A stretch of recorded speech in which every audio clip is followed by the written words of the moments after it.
Happy Friday, everybody. Ben Woods, 97.3, The Fan. Great to be here with you on a Friday. It was very limp and flaccid last night. The opposite of engorged. I'm not talking about the Padres offense. Just a terrible performance by our local baseball club. Last night, right? Limp, flaccid, yeah. On offense, for sure. Yeah. Pitching was okay. The pitching was okay. Yep. Yeah, it was horrible. It's like watching two guys play chess. You may love chess. You may love playing chess. It may stimulate you. But if I'm watching you play chess, I'm falling asleep. If I'm watching a marathon on TV, that's what it was look like. The season so far has felt like a half marathon because we're almost at the halfway point here on Ben and Woods, San Diego Padres. We got to get it together. Got 3 more games, and I'm all over the place. I got here early. I had to record 12 commercials before the show started, so I'm a little frazzled. I just logged in. We haven't even spoken. The 3 of us just sat down. Mm-hmm. I'm Woodsy, by the way. That's Paul Reindl. He's the executive producer. Good morning, Paulie. Yeah, hey, how are you? I'm great, man. You're heading off to Vegas, leaving me and Ben in the lurch. Just leaving us to fend for ourselves with Kyle. Am I echoed again? Oh, no. See, I just sat down. I already fixed it. You're leaving us. I was going to give you a hard time about it in the trenches. You still have trouble logging in to the same thing that we've used every day now for 3 years, 4 years. You're still having trouble with the mute button. It's okay. We'll work on it. Oh, where's the mute button? Oh, on this. Yeah. You're good. But I was going to give you a hard time, and then I remembered, what you got it's like the worst thing that can happen to morning radio hosts in this business. And I know it's a Cadillac problem. I understand. It's a good gig. There's no doubt about it. But like in the gig, like the one thing that could really, really, really piss you off. Like if you're Ben Higgins, by the way, joins us also. Hi, Ben. Good morning. If you're a baseball player and Louisville Sluggers, like we're sending you some bats because hey man, I'm out of bats. Game time comes. Bat order never came. Hey, you'll be fine. You make $25 million a year. You borrow somebody's bat for a night. The order will be there tomorrow. Cadillac problem is right. But I woke up. Well, not woke up. I left here yesterday. Well, they all came well after I left. Had they been sent yesterday, no problem. I could have knocked some out then. Right. But after you leave on, I'm done. 10 o'clock or whatever on Thursday. 11. Well, yesterday you had the round table. Yeah. You stayed an hour after the round table yesterday. No, but I would have if those commercials were in. I get it. I get an email. I go Point home. is, we all go home. They can't get done until Friday morning. Can't get done until Friday. Right? I get boom, boom, boom, boom, boom, boom, boom, boom, boom, boom, boom, boom. 12 commercials. Hey, bro, these need to be in tomorrow. What? 12. So I'm frazzled. I'm cashed. I just had to go record them. I feel like my voice is shot already. So I had to do that this morning. And I knew you were going to record them, but still, like, you didn't sit down in your chair in the studio until 5:57 this morning. 5:57 this morning. You hadn't logged into your computer. It took me forever. And I go, well, that sucks. Yeah. Yeah, for sure. But we don't plan a whole lot on this show, but we'd like to plan, a couple things. I just like to get lubed up a little bit, get warmed up. But I got it done. Why didn't you get here at 4 this morning? So you've been here that early some days. It's funny. I slept right up to my alarm for I do that one time a month. Slept right up to my alarm, got out of bed. I actually kind of skedaddled down here, and then I had to stop at the gas station and get gas because I've got to leave here. I got to go to therapy after that. It's all the way in Vista. So I want to make sure I get gas. I don't have time to cut them after the show because I got to get to Vista. Whew, well, we got it done. That's what we do. We handle business. Now, again, Gary, 12 commercials for 2 clients. If it was 12 new commercials that I was getting paid for, right. I'd be like, hello, my baby. Like just sitting here counting money. No. It's 12 commercials for 2 clients. 2 clients I love very much. It's good to update the commercials. Yeah, you got to freshen them fresh. up. Listeners don't want to hear the same. I don't think they care, to be honest. 30 and 60 seconds. Sure, but it's weird when they put when the commercials that they put in are the same tired and it's the same copy. It's also, if you knew that you needed 6 spots per client. Could you not spread that out over a couple of days? Right. Like Thursday afternoon, you get here's all 12 of them. Here's 2. So now the worst part, my worst part's done. Now Paulie's going before vacation, Benny, has to go. Yeah, I'm the one that gets the He's got to go. He's got to go load them all. I think most people out there who have any sort of 9 to 5 job can relate the busy work, big work dump right at the end of whatever your week whatever is. You do. Like hour before you're about to head 3 out. 3 p.m. on Friday night. Yeah, or on Friday and afternoon. It's like, fine. What? I need this stack of TPS invoices reports paid before you leave for the weekend, and you're like, I had everything dialed. I was ready to go. I was in cruise control mode. Yeah, dude. Cut out maybe 30 minutes early, and you just dump all of this on my desk right before the weekend. And it's like busy work too, So anyway, no big deal. We got it done. It's fine. Now I got I wanted to ask you guys this, and our audience. You guys are so loyal. I feel I see the same people every single morning in the chat right at 6 a.m. I can't tell you how much that means to us. For those of you that may be tuning in for the first time or, listen sparingly in the morning, we had this conversation, I would say probably 3 weeks ago. And I got a phone call yesterday from our boss, Adam. I need to run it by you. Neither of you got the same phone call. And he called me specifically. I have a couple of different theories about why he's doing this.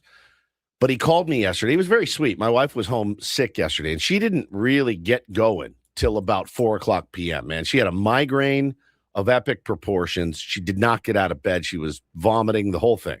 So I went home right after the show, and I didn't do anything. I just stayed there in case she needed something. And I'm kind of laying on the couch, decompressing, and my phone rings. It's Adam. It's maybe 11:15. I go, hello? How's Hannah? She's fine. She's good. She's just sleeping. I'm trying to be quiet because I'm kind of, she has a migraine. The last thing you want to hear is my voice. And he's like, good. I'm like, all right, but thanks for checking. He goes, quickly. I go, oh God. He hit me with the quickly. I go, oh. So the real reason I called. He goes, quickly. And he stopped. He goes, I got a call today. And I'm panicked. I go, oh God, did I say penis or something that you're mad about? Like, what is it? Dong, schlong. Like, what is it? What did I say? Just keep listening to him until you hit Pecker. The one that causes him Shaft, to lose his mind. Right? What is it? What did I say? So my brain starts accessing all the things I said. In, by the way, this 3-second pause.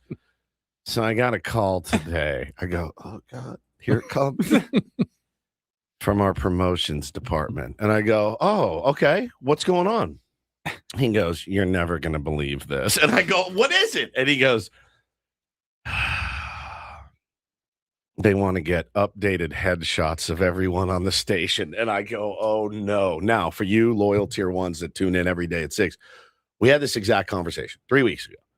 We were laughing at some old headshots of ours. They're the worst thing of all time. They're horrific. I don't think sometimes you'll see them pop up places, but I don't like them. But like the Jumbotron at Petco Park. Yeah, well, that was right after, yeah. Right? So he said to me, he goes, look, I know that you don't want to do this. He goes, and I'm not a dictator. And I go, well, what are you asking me to do? You're asking me to take a headshot. And he goes, yes, but I heard your segment where you don't want to do it. And I said, exactly. And he said, they really want updated headshots. And I said, Adam, I don't even know if I'm going to be here, right? We don't even know if we're going to be here. He's like, yeah, but we've got summer things planned and we've got this and that. I said, okay. I go, there's a nut, Paulie. Oh my God, dude, it's the worst. I've seen cadavers more attractive than Ben and I in the picture. And he goes, he goes, so will you do it? I go, I don't want to. And he goes, why not? I go, if you really want me to be honest with you, it's because of my haircut. Okay. That's why I don't want to do a new headshot with my summer with my summer cut. Wait, I thought it's my summer cut. That's not necessarily how you described your haircut 2 weeks ago, whenever it was. Like, we kind of questioned maybe this was a midlife crisis. Right. And you were like, no, I wanted to do this. I like it. It doesn't sound like you're very proud of your haircut if you won't take a picture. I don't want it for a headshot. I'm starting to get used to it.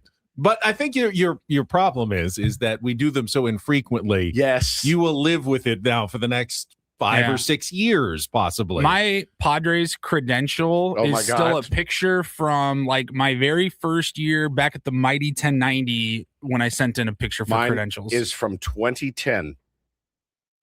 2010 on my Padres credential. Mine's probably 2015, yeah. Oof. Mine's probably 2005. So I go, hey, dude, can I wear a hat? He goes, I'm not crazy about that idea. I go, okay. He goes, well, let's think about it. They gave me 3 dates: July 13th, July 17th, and July 23rd. And I go, I don't know what's going to look like on July 23rd. I go, do you have anything in September? Is there anything in September? I said again. He goes, well, we have all these summer promotions. I mean, we are under contract until December 31st. So I'm kind of like at his disposal, his mercy. We need something for the summer, right? So something for the summer now-ish, not in September. And again, I don't mind the hair. There's times I'm like, oh yeah, you look mean. That's cool. Then there's times where I'm like, fine, but I don't want it in a headshot. Does that make sense? Like it's not a headshot haircut for me. I want to feel like myself. I take a headshot because I hate taking pictures. You know that, and I don't think any of us really enjoy taking pictures. But I said, he goes, so he does this to me. He goes, so basically, will you do it or will you don't? Will you not? And I go, no. I said no. You just said no. I said no. I'm not. I said I'm not taking I'm not taking the headshot.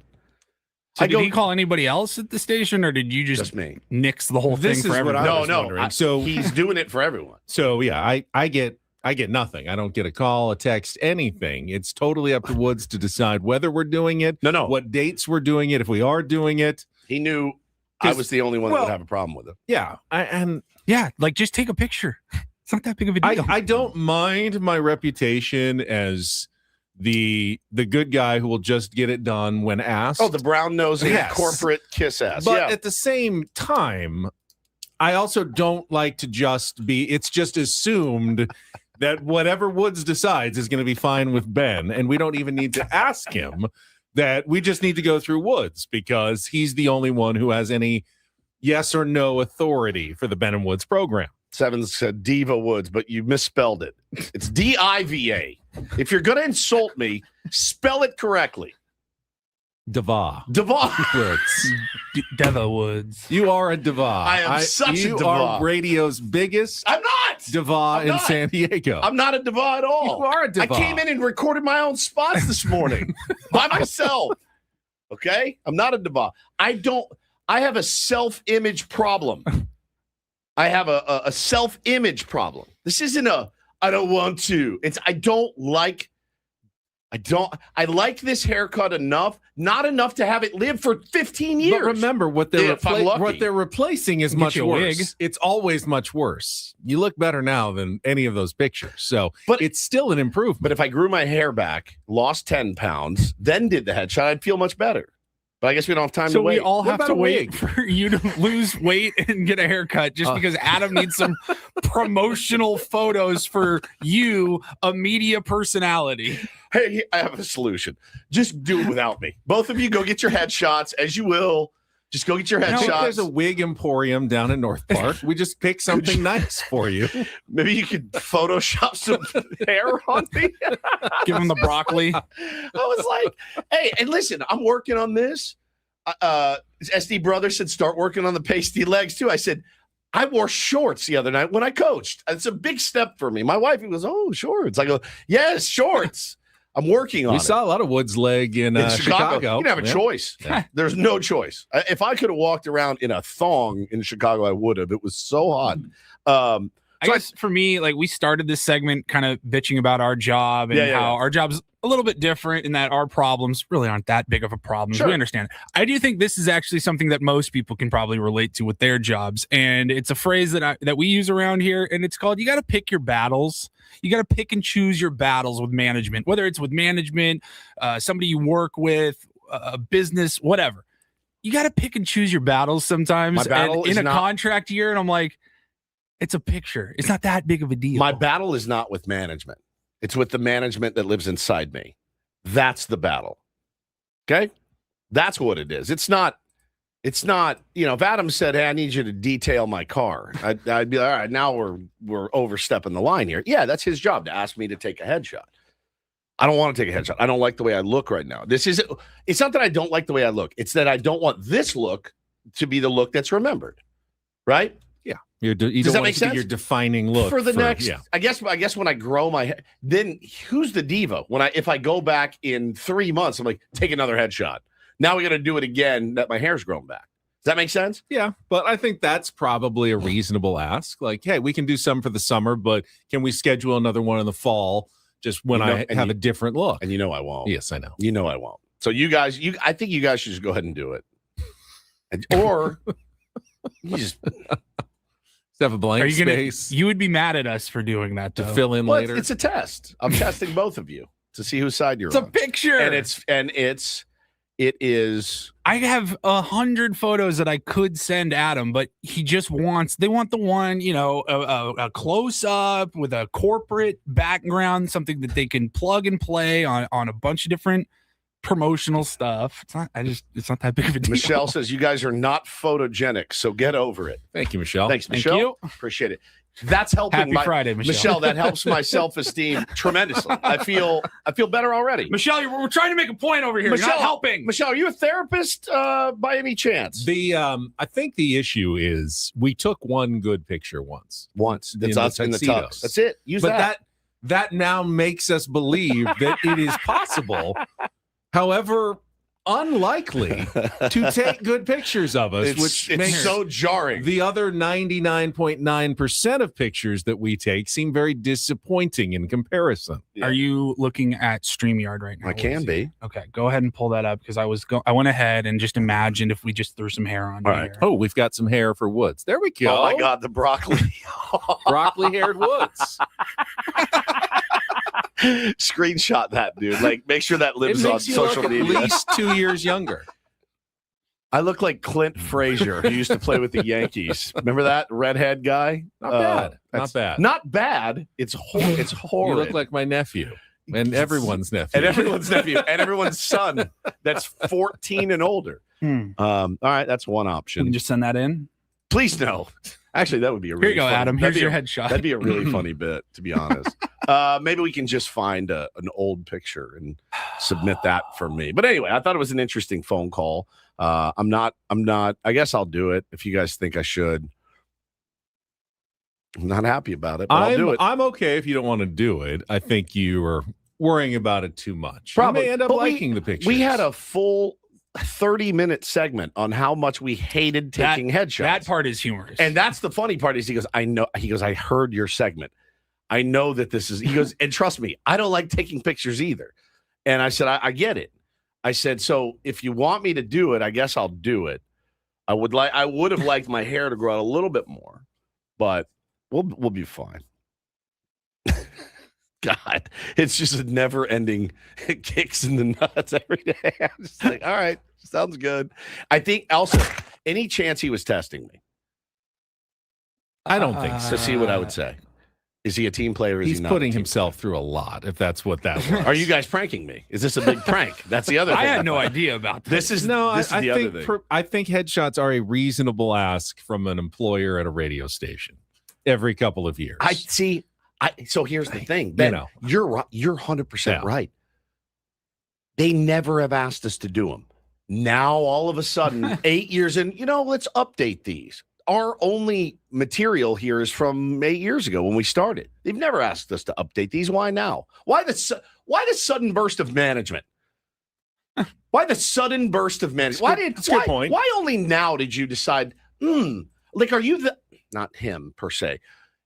are people. Are they that bored that they're like, I think we have a couple new people in the promotions department. We need Maybe something they're to trying do. to, like make an impression. Let's do some positive steps that have been lacking in the last few years. Okay, they shape up the place a little bit. They came in, they saw how it was run, and they just want to make fixes. Okay, I can get behind that.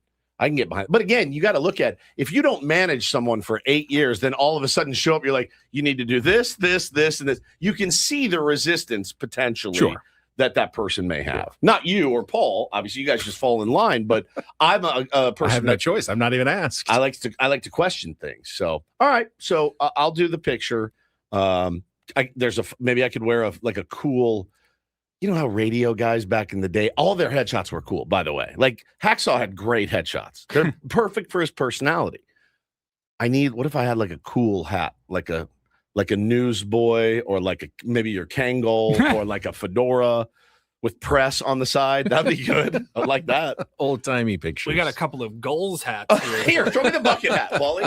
Here's the next iteration of Ben and Woods. And the cool thing about this is I can go the green route or the orange route. And then if I don't like that, but this is against the green screen, so it may look...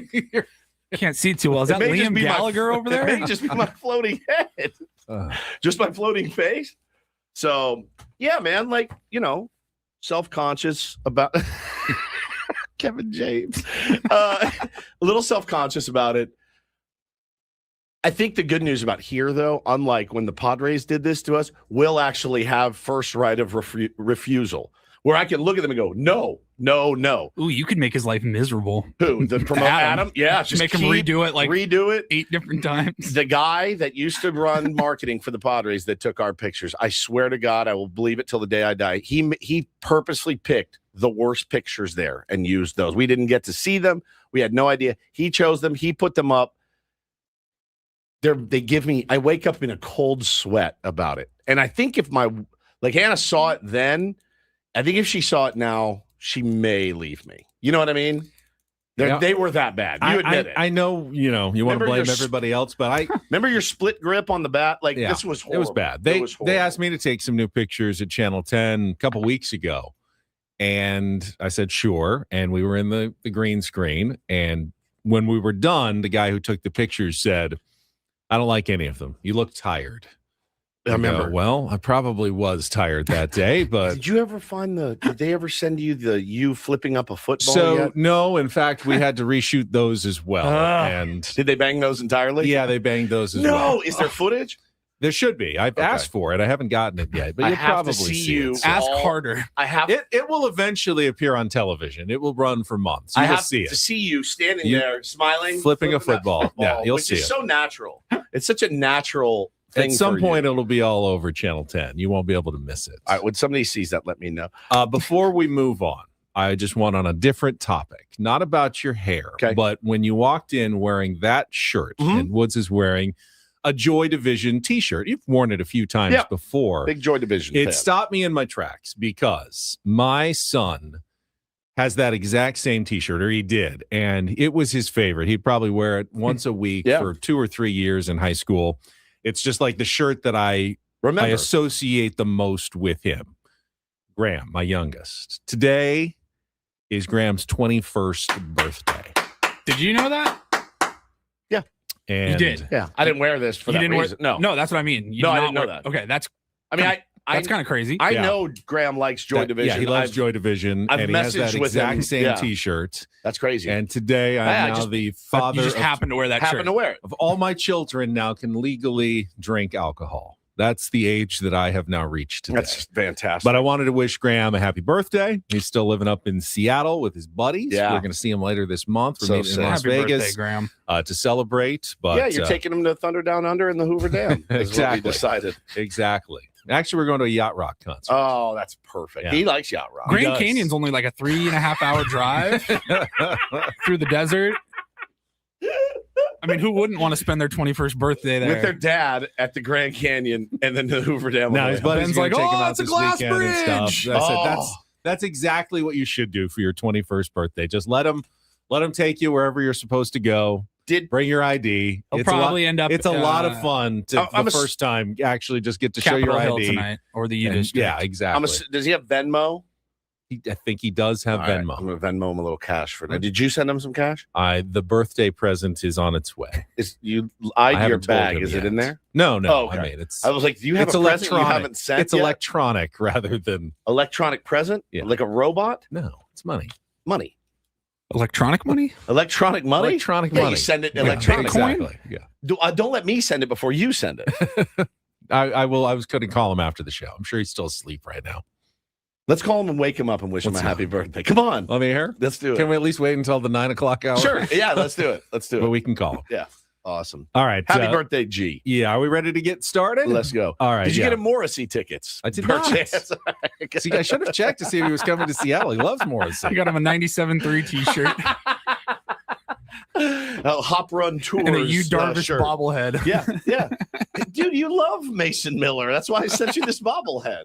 It's so good. So good. Happy birthday, Graham. I can't believe you're that old. I know. And I can't believe we're the same age. Exactly. And I'm still wiping. I'm still wiping asses at home sometimes. You'll reach my age in 14 years when both of your kids are old enough to drink. And isn't that a scary thought? I think Taylor feels like he's old enough to drink now. I think he feels like he's ready to knock a few back right now. I'm pretty sure I saw him with a martini last time. For sure, dude. All right, we will come back. We do have a Padres game to talk about. Yeah, the pitching got it done. It was the offense that let the San Diego Padres down yesterday. We'll play our crap up to wrap up the week. It is a management report Friday. We will set the menu for the this edition of Ben and Woods. All coming up. Don't go away. Broadcasting live from our Bill House studios. We know how. It's Ben and Woods on San Diego's #1 sports station, 97.3 The Fan. First, though, I want to talk about my friends at Trajan Wealth. San Diego, of course, great place to live, but let's be honest, it's not getting any cheaper. Housing, healthcare, taxes, groceries, it all adds up. And when people start thinking about retirement, one fear rises to the top. I've had it before. I bet you have too. What if the money doesn't last? That's where Trajan Wealth comes in. TRAJANwealth.com. Trajan Wealth's fiduciary advisors help build people's retirement strategies designed for reality, not fantasy. Factoring inflation, market uncertainty, and the real cost of living right here in San Diego. Take the time to understand your goals and your comfort level because no two retirements look the same. So Trajan Wealth has offices at Liberty Station, Carlsbad, and Del Mar, and they work with people who want confidence and not constant financial stress. If it's been on your mind, just start with a conversation. Call 855-TRAJAN-1. That's 855-TRAJAN-1. Or just go online to TRAJANwealth.com. Trajan Wealth. Plan smarter, dream bigger. Advisory services through Trajan Wealth LLC. Additional services through Trajan Estate and Trajan Tax. Actual client, paid advertisement. Additional disclosures at TrajanWealth.com.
He just here. I'll show you a little. Just a little. Please don't. Just a little bit. What hurts on you? Nothing at all. A little bit. Not that now. So let's say whatever you're about to touch is the only thing. Let's say it's gonna hurt. Right? All right, yeah. Okay. Pretend your knee hurts. Pretend your knee. It's going to in a second. Right here. Oh, that is not pleasant. Hey, player, this is all yours. This room with this view. This speakeasy with this cocktail. Hey, could you make that too? The spa with this. Ah. And this pool on this roof. This is all for you. The all-new Hamul Casino Resort, now open.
Brought to you by David P. Shapiro, criminal defense attorneys, helping good people regain control of their future when charged with a crime since 2010. Visit davidpshapirolaw.com. Actually saw David P. Shapiro yesterday. He came by our Channel 10 studios. What'd you do? I'd lost control of my future a little bit and needed a little bit of help. No, he was our guest analyst when they announced the verdict for the Larry Miliete trial that's been going on the last few months here in San Diego. And of course, that case is 5 years old. Yeah, I think it was way back to 2001 when Maya Miliete disappeared. That's right, and he was arrested, her husband, a few months later because she never turned up, and they never found a body, but they felt like they had enough evidence in texts and context clues and the fact she was having an affair and he had found out about it, that they put together a case against him, and it wrapped up, and the jury was deliberating for just about a day. And yesterday they came out with their decision. So everyone sprinted into breaking news mode around town, and that involved David P. Shapiro coming in to discuss, criminal defense and that with Kimberly Hunt on our set. So I did get to see David, and he was, in fact, found guilty of first-degree murder. So, yeah, they are going to do the sentencing. But really one of the gnarlier legal crime stories in San Diego from this past decade came to a conclusion yesterday. Okay. But I got to see David P. Shapiro. All right. He's looking good, too. I bet he sharp is. Guy. Yeah. Absolutely sharp guy. If you ever need some legal help, please doesn't mind doing a headshot. DavidPShapirolaw.com. He does not. Does not mind doing a headshot. I look like him. I'd have a lot more headshots. For real. You good-looking people out there in your headshots. I'm very jealous of you. Also, I went by Petco Park yesterday, a little pregame clubhouse, just to, see if they could get a series win. Talked to Gavin Sheets in the Padres clubhouse. Quite a gentleman. Is a really nice guy. And the funny thing is, I had a great conversation. You just won 2 in a row.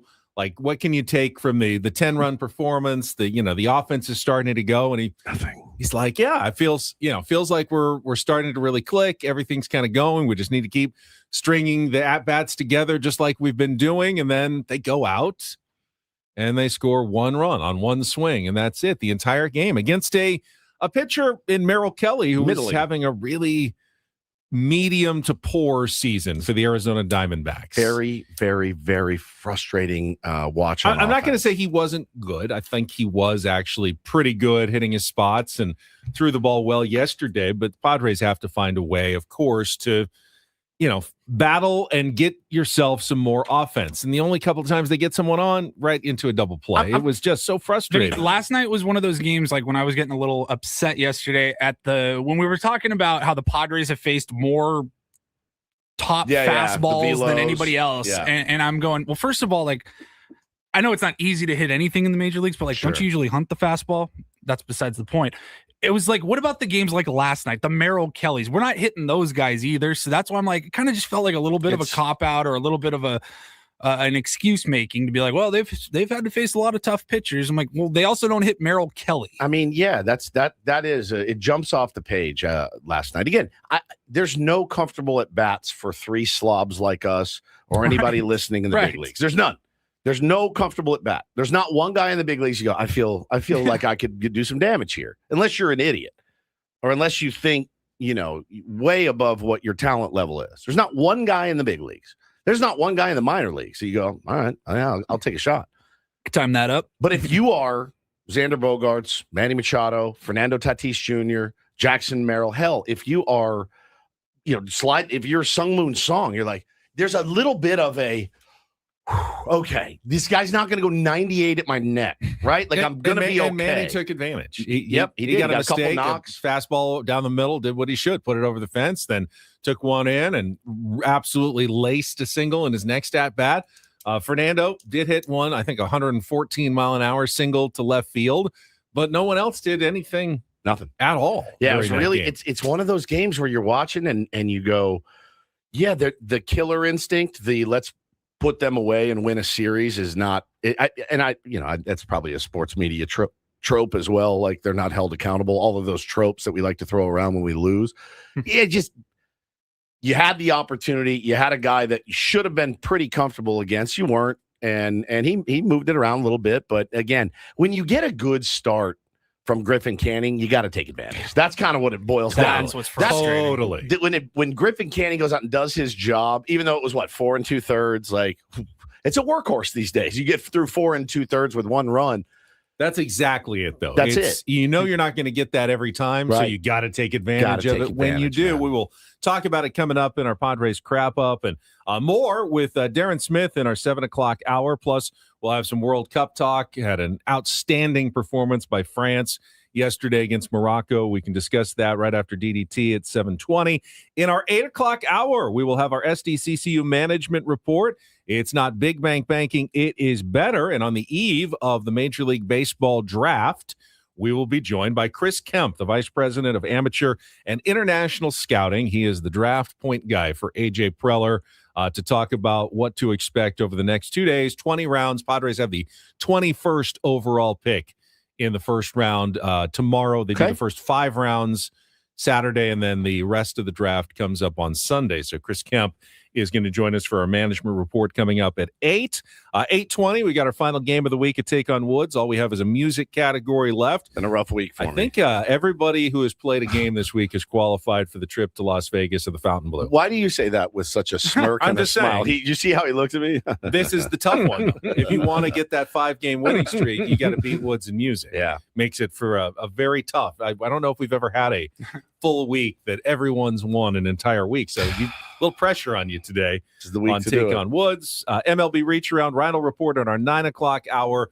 And then we can look ahead. Padres taking on the defending American League champion Toronto Blue Jays this weekend to wrap up the first half of the season at Petco Park. And it's the last home series for more than 2 weeks because you got the All-Star break and then I believe a 10-game road trip right out of the chute coming out in the second half. The old Comic-Con road trip. You got to get out of town. Got to get out of town, yeah. Somebody asked me the other day, they go, do they always do this? Like, it always feels like after the All-Star break, they go to like Kansas City and St. Louis for 2 weeks. And I'm like, Comic-Con. Yep, they do. Long road trip right out of the All-Star break every year because of Comic-Con. Every July, you get like 1 or 2 early of the month home series. And then after that, it's like you won't see the Padres here until August. Let's go down this year and just Comic-Con? muck around a little bit after the show one day. Okay. It's not next week, but the week after. When you're back. Yeah. Yeah, we'll just go down. It's such a scene, man. It is. It's fun to walk around. To not go down and check it out is criminal. Yeah, the people watching is great. It's just the best, dude. People have gone all out since last year's Comic-Con getting their costumes ready, and I think it's cool. I think it's really cool. It's fun, yeah.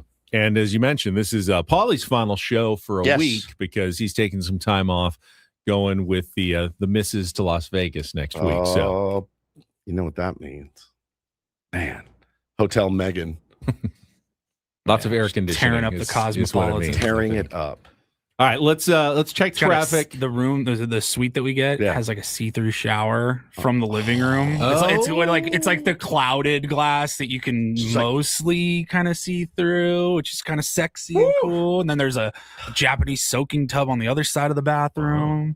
Wow. What makes the tub Japanese? Built in Japan. Made in Japan. Engineered in Japan. Yeah. All right, fair enough. Designed in Japan.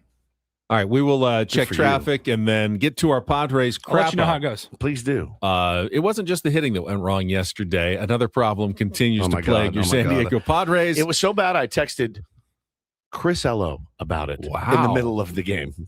That's coming up next here on 97.3 The Fan. From the 97.3 The Fan Traffic Center, here's your latest traffic update. In San Diego, the 15 northbound looking like a good drive from the 5 all the way to the 52. The 94 westbound a little bit slow getting onto the 805 northbound. I'm Sam Tidrick, Odyssey San Diego traffic. This update is brought to you by the California Office of Traffic Safety. Speeding catches up with you when you get caught and handed a ticket, or worse, in a crash. No one makes summer plans for fines or a trip to the hospital after a crash. So slow down and follow the speed limit. Make your 100 days of summer and beyond the safest ones. A message from the California Office of Traffic Safety and Caltrans. It's a shame if they lose. You got a problem. How did things play out in yesterday's game? Supremely stupid. It's time for the Padres Crap Up with Ben and Woods. Brought to you by Hamul Casino Resort. Hey, player, here's something to cheer you up. The rooftop pool's open, day passes are available, and the spa is calling your name. Hamul Casino Resort, the player's place. We'll give it 16 minutes of salt, and then we'll, get back on the pump and figure it out. This game has got to come to an end. Kelly delivers. Machado swings at the first pitch, sends it in the air to deep right. Corbin Carroll back at the wall, leaps up, gonna go! Manny Machado off the top of the right field wall, bouncing into the seats. A leadoff homer in the bottom of the second inning. His 19th of the year. And the Padres take a 1-0 lead. This pitch, and way up and away. It goes over his head to the backstop. Kepler will come in to score, and a wild pitch ties this game 1-1. 2-1, and Perdomo hits it on the ground up the middle. That's into center, and a base hit. Troy rounding third on his way, and he will score. Go-ahead RBI single for Geraldo Perdomo, and for the first time tonight, the Diamondbacks lead. It's 2-1. 1-2, the pitch. Arenado swings, hits it in the air, deep to left center field. Sheets going back. He will turn to watch. This one gonna go. Arenado at it again. His second home run of this series. A 2-out solo shot in the 6th inning, and the Diamondbacks have added on. It's 3-1. Now nobody on. 2-1 Arizona. Pitch to Gurriel. Launched on a line to left. Sheets over towards the line. Dives and makes the catch. Gavin Sheets, let's hang a star. Big boy going to get it towards the line in left field. And 2 outs here in the top of the 6th inning. Here's the pitch on the way, and Bogart swings and misses. Strike 3. Another 1-2-3 inning, and this one will end the game. Diamondback pitching puts down the last 14 men to come to bat, and Arizona earns a split with a 3-1 win here tonight. I think Merrill Kelly got us again. He's kind of just had his way with us ever since he's got to Arizona. From what I remember, I think very few times have we gotten him back, and tonight was again one of those nights. It's still a lot of baseball left, but this, win 1, lose 1, win 2, it's kind of spin your wheels. Like, how can you guys get on a roll? Kind of what you need to do to. We believe that at any point we could go on an 8-game winning streak, and we do that, and we're right back in the hunt, and we're right where we need to be.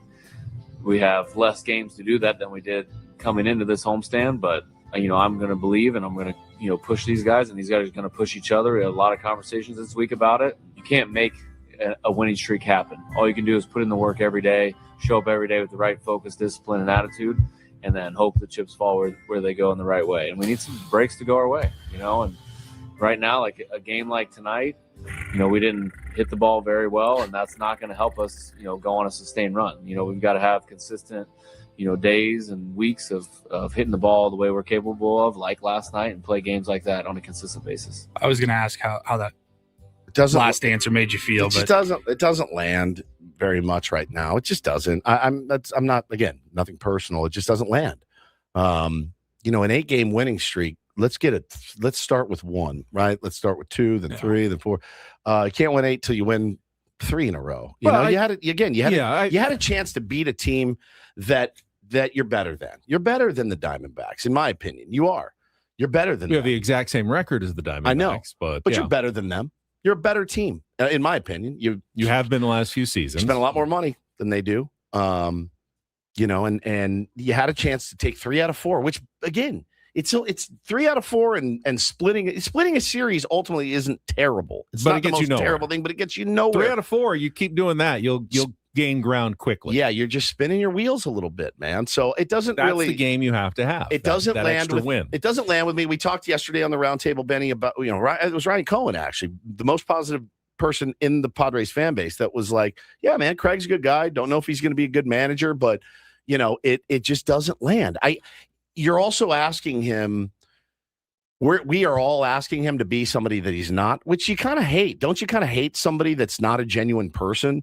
He is going to be who he is. I'm going to have to be able to swallow those post-game press conferences. I didn't like Schultz. I didn't like Bomels. Maybe I don't like any manager after a loss. Maybe I don't like any manager after a loss, what they say. It always rings hollow. Aaron Boone may be the worst of all time. I saw one recently. He's like, nobody wants to hear this, but Camilo Duvall is actually throwing the ball pretty well. He's not. Everyone has eyes. Like, no one wants to be gaslit and be like, you're not seeing what you're seeing. I've got a bit of a funny story about Craig Stammen. First, though, I want to address the 8-game winning streak. He's not wrong. I wouldn't be shocked if the Padres did roll off a winning streak at some point. Here's the problem.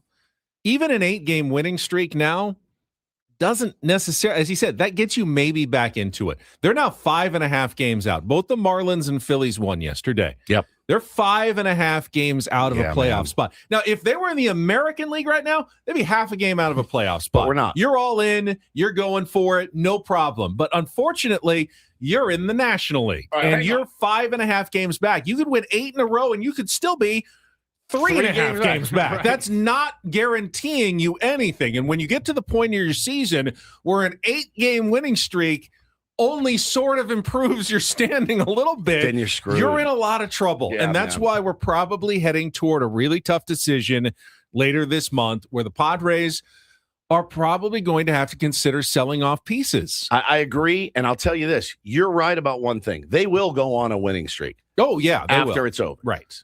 It'll frustrate you. When they do it. Like in 2023. Yeah, I wanted to die. When they ran off a ton of wins at the end of the season. I think this team does have it in them to do that, but I just don't know that it's going to make a difference at the end of the year. So you have to keep that in mind.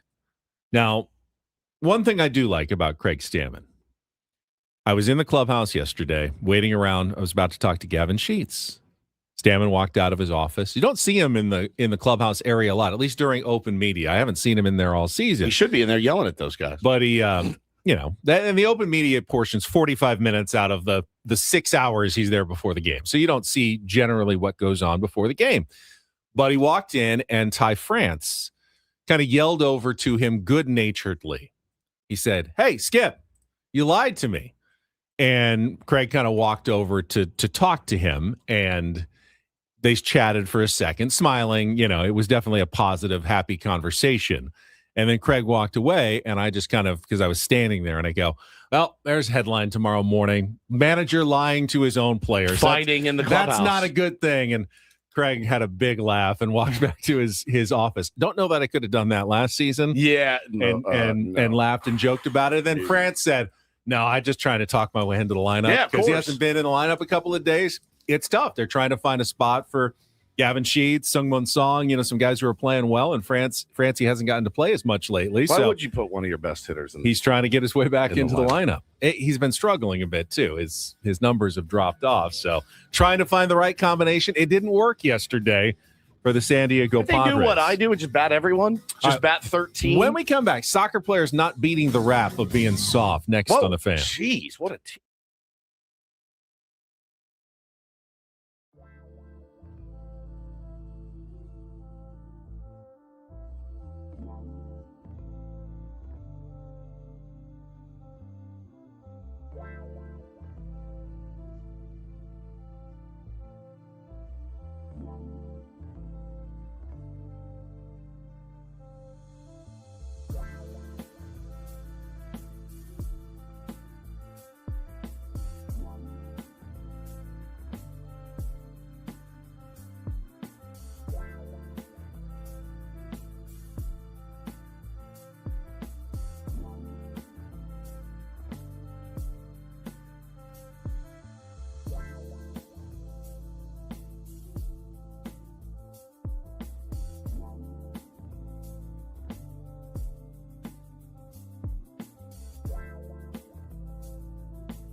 Baseball coverage at 97.3 The Fan is presented by Xfinity. Score the most reliable Wi-Fi. One price, 5 years guaranteed. Xfinity.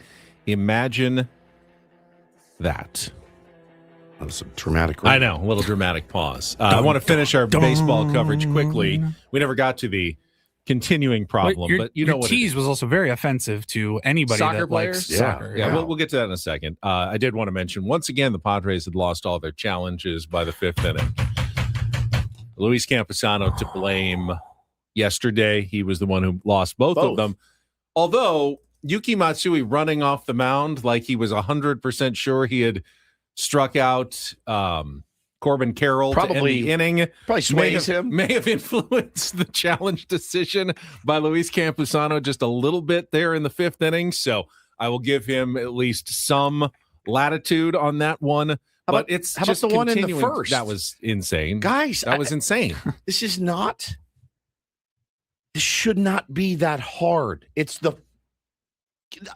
Here's a hard and fast. Well, maybe it can't be a hard and fast rule. I was going to say no challenge in the first, but if his base is loaded, 3-2, then okay, you probably do want to challenge it in the first inning. But here I am, a sports radio host schlub that just had that critical thinking in my head. Not with a runner on first in a 2-2 count. It was a 1-2 count that would have struck out and end the inning, which is good if you're right. I thought it was 1 out. It was 2 outs, and then the next pitch he struck him out in the inning ended. Right. So nothing really changed except you lost a challenge going forward, which then I thought Mike Pomeranz made a pretty decent point before the game, and then he reiterated it afterwards. He said pitchers like Merrill Kelly, the ABS system has hurt them because they need to nibble, and they need to get you to swing at pitches off the plate. And knowing you have ABS now, you're not going to get that help from the umpires as much, and it has hurt him this year. But when you lose both of your challenges, all of a sudden Merrill Kelly goes like, no, I don't have to worry about ABS anymore. I can nibble all over the place, and I may get some calls, and they may have to swing now because they're not sure that they can challenge because, hey, it may be an inch off the plate. They can't challenge it if they get it wrong. So they're swinging now at pitches that I want them to swing at. That's a big advantage for the Diamondbacks pitcher when you lose your challenges early in the game. The second one, Jay Hughesy in the chat says that's on Matsui. Any catcher should support their pitcher in that case. I mean, unless you're Dalton Rushing and you're catching Shohei Ohtani, but Yuki Matsui is not Shohei Ohtani. It's 5th inning. I mean, that's it. You're done. You're out again. You look and there's those little lines next to the SD are not lit up, and you go, this can't be. I texted Ello. I said they're out of challenges again in the 5th because he was pretty upset about it yesterday on the roundtable, and I think for good reason. There's no improvement. There's no improvement. That's the thing. Is like we're going to take a different route. It's just they haven't improved in that aspect. I think they're the worst in baseball. I would tend to agree.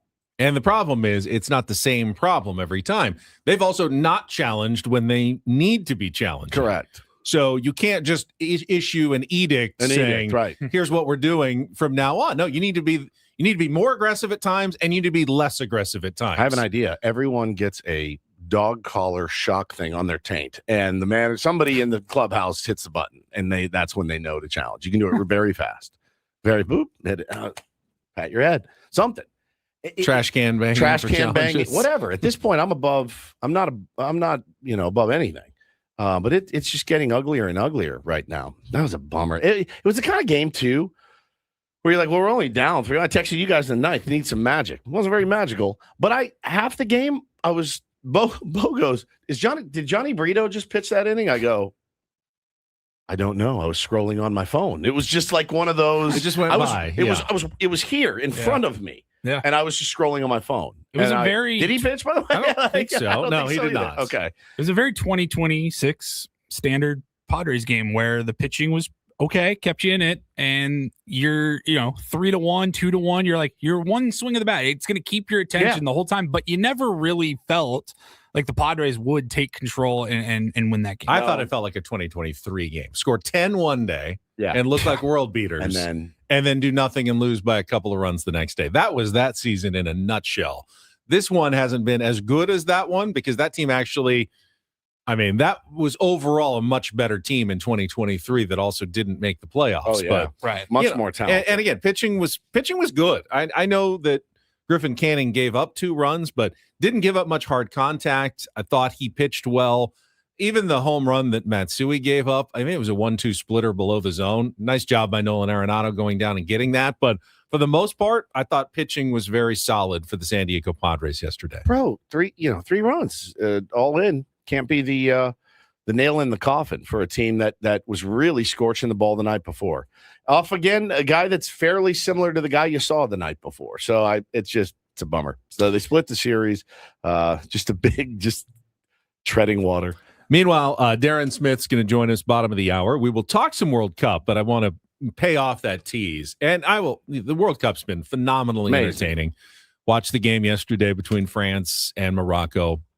France does look like they are by far the team to beat. They won 2-0, probably could have been about 9-0 in that game. It's just like every player they have is seemingly a superstar. But there was the moment in the first half when Kylian Mbappe gets the breakaway. Man, that guy is fast. Did you see how he was moving on the soccer field? Like he had 2 speeds that the other players did not. He was just gone, gets the foul, the penalty in the box. And then they take a while to review it on the VAR. I think they said it was like 3+ minutes between the time the foul was called and he finally got to shoot his penalty shot, which of course was stopped by Morocco's goalkeeper. And the announcers were just going, I mean, that's that long delay. You know, they need to be able to get to it faster. He was totally thrown off by waiting for 3 minutes to make his penalty shot. I felt the same way. I really did. Now, this is different than like you've got a 6-footer to win the Masters, right? Like let's make the hole 25 feet wide, right? Like I thought the same thing. I go, guys, this is one of the best soccer players in the world. He's got to drain that, period. He's got to drill that. Like there's no 2 ways about it, right? Like they made such a big deal out of this VAR wait. And again, it would be like, hey, bottom of the 9th. Team's down 2. You got the bases loaded, 2 outs. We're going to bring out a tee for you and see how you do, a big league hitter. You get the tee. And, it's too long to wait. I can't believe he's got to actually walk out to the mound, like walk out to home plate and swing this bat. What? Like he's got to make that. And the goalie also who's probably under a much more difficult circumstance. He has to wait as well, and he's standing around waiting for one of the best players in history, Kylian Mbappe, to fire it at him with no one to stop it. I mean, I feel like that's the tougher situation to be in. The problem for Kylian, you could see he's reset himself several times. So wait till they make the call. Give it one good hard reset and then go out and make your penalty kick. I thought it was crazy. Now, of course, he came back and made a terrific goal in the second half. I understand that they're not automatic. Messi missed 2 penalty kicks. I understand that they're not automatic. That's fine. Like sometimes the guys guess right. Free throws are not automatic. That's part of it as well. It's part of it as well. If the guy dives the other way, we're going, wow, what a great penalty kick. And you just don't know. I think it was just the commentary on it. Like, there's against these odds, there's no way. Obviously, he's going to miss that kick against these odds. I thought it was insane commentary. You do still see, the players writhing in agony, trying to draw the foul calls. And they inevitably then get up 30 seconds later and just move on. Like anything's there. I would do it too if I was a soccer player because it's the only way you can, draw a foul from the officials. If you play through it, if you act like, no, that guy didn't, kick me in the back of the leg. I'm just going to keep soldier on. Then they're never going to call it. Like you need to show them that you've been kicked somewhere so that they give you the foul call. That's just, it's human.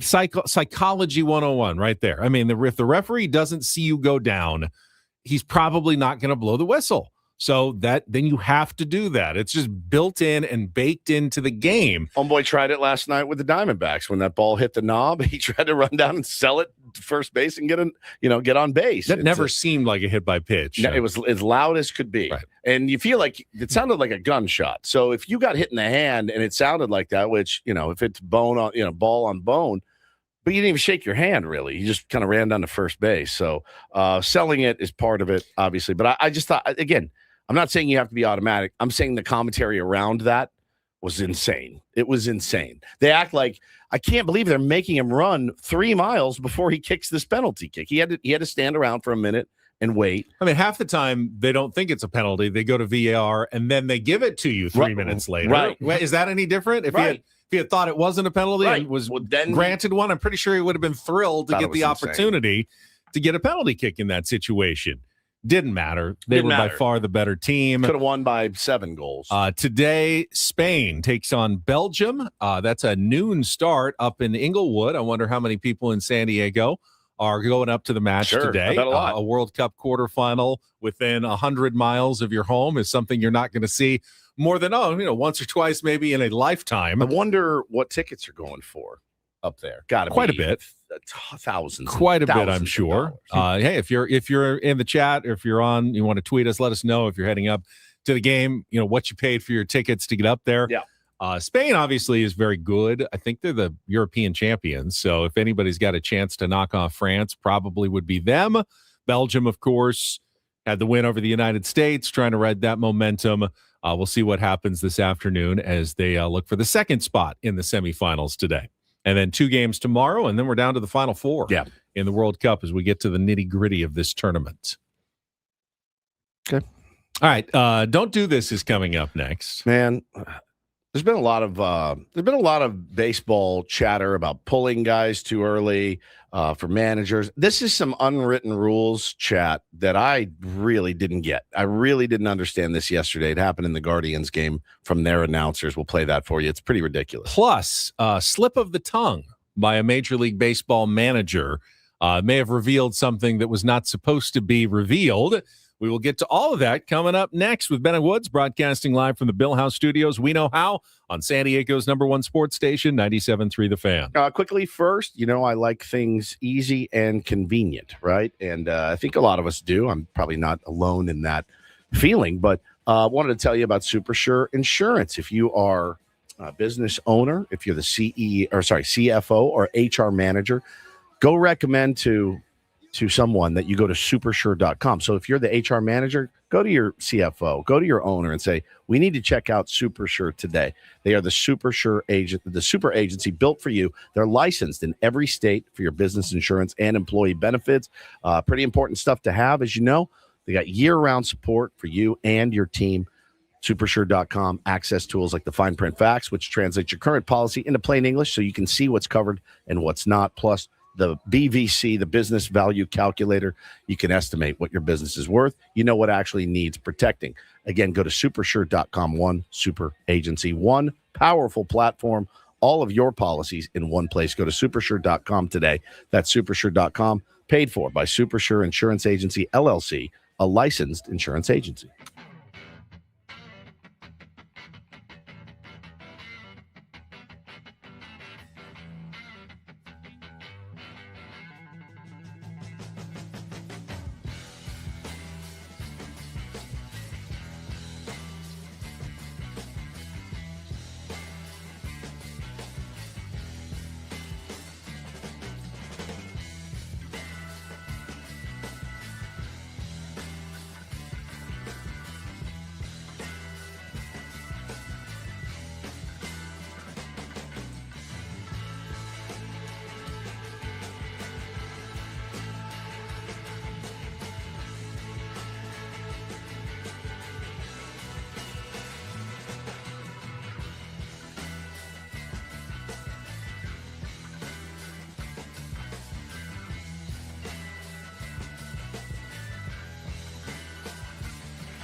player, this is all yours. This room with this view. This speakeasy with this cocktail. Hey, could you make that too? This spa with this. Ah. And this pool on this roof. This is all for you. The all-new Hamul Casino Resort, now open.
Don't Do This, brought to you by Dixie Line Lumber and Home Centers, helping San Diego homeowners and contractors fix it, build it, and enjoy it.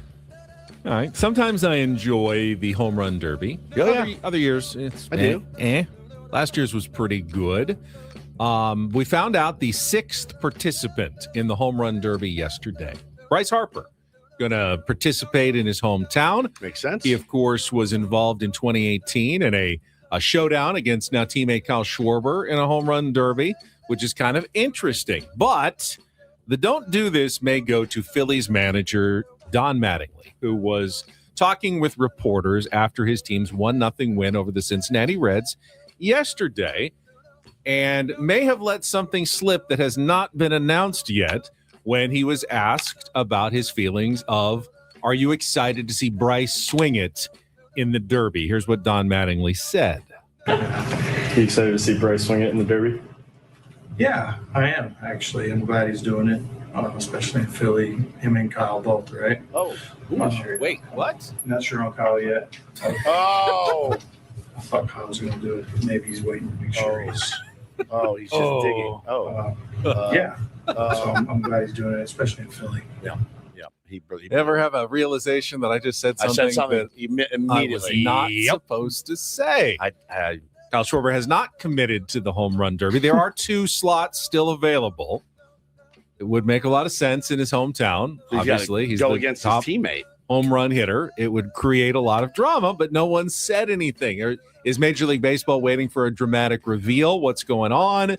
Is Kyle Schwarber still not sure? But Don Mattingly seems to know something that the rest of us do not know and may have let the entire world know about it, which is awkward because if Kyle Schwarber decides not to, now everyone's going to go, kind of sounded like you were planning to do the home run derby, and now you're not doing it. What happened? Yeah, he hurt. What's going on? May have put himself and his player in an awkward position there after the game yesterday. So confirmed right now for the home run derby, Bryce Harper, Jordan Walker, Jack Caglione, Ben Rice, Junior Caminero, and Wilson Contreras.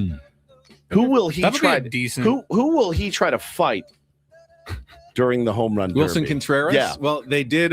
His dad, who's thrown to him. Right. He's actually suspended for the rest of the first half and the first game of the second half, but they did say that doesn't count for the All-Star game. You do get to play in the All-Star game. I think they reduced his suspension yesterday from 6 to 5 games for starting, 2 fights in a row and two straight days in a row? Yeah, just getting run and suspended. But he will be there. He's having a really good season, actually. And the Boston Red Sox are only 2.5 games out of the playoffs. Battling back. They were so terrible. And you always think, then, if the Boston Red Sox are in the playoff hunt, why aren't the Padres? Well, Boston Red Sox are in the American League. Oh, this is good, Paulie. This is going to be It's a different thing. Paulie. Oh, no, it's the new run differential. Yes, I can see it. Well, yeah, but run differential was reason for encouragement, I thought. This is reason for negativity. But you can't be optimistic about the Padres because they're in the National League. Right. I know. It's it's kind of a fool's errand now to think the Padres can come back. You can think the Boston Red Sox are going to come back. They don't even have to be that good because they're in the American League. They're in the American League. And if the Padres were in the American League, you'd be going for it for sure. There you go. But you probably shouldn't be doing because you're in the National League. Right? Yes, you got it. You nailed it. I found this interesting yesterday. Gavin Williams was pitching against the Minnesota Twins, and he's really good, man. He has an electric arm for the Cleveland Guardians, and he was through 4 1/3. The Guardians were leading 1-0. So 4 1/3. He's into the 5th. Royce Lewis comes up. It's a 1-0 game. His team trailing. This is what happens. Gavin Williams, by the way, is throwing a perfect game through 4 1/3. A bunt in the air.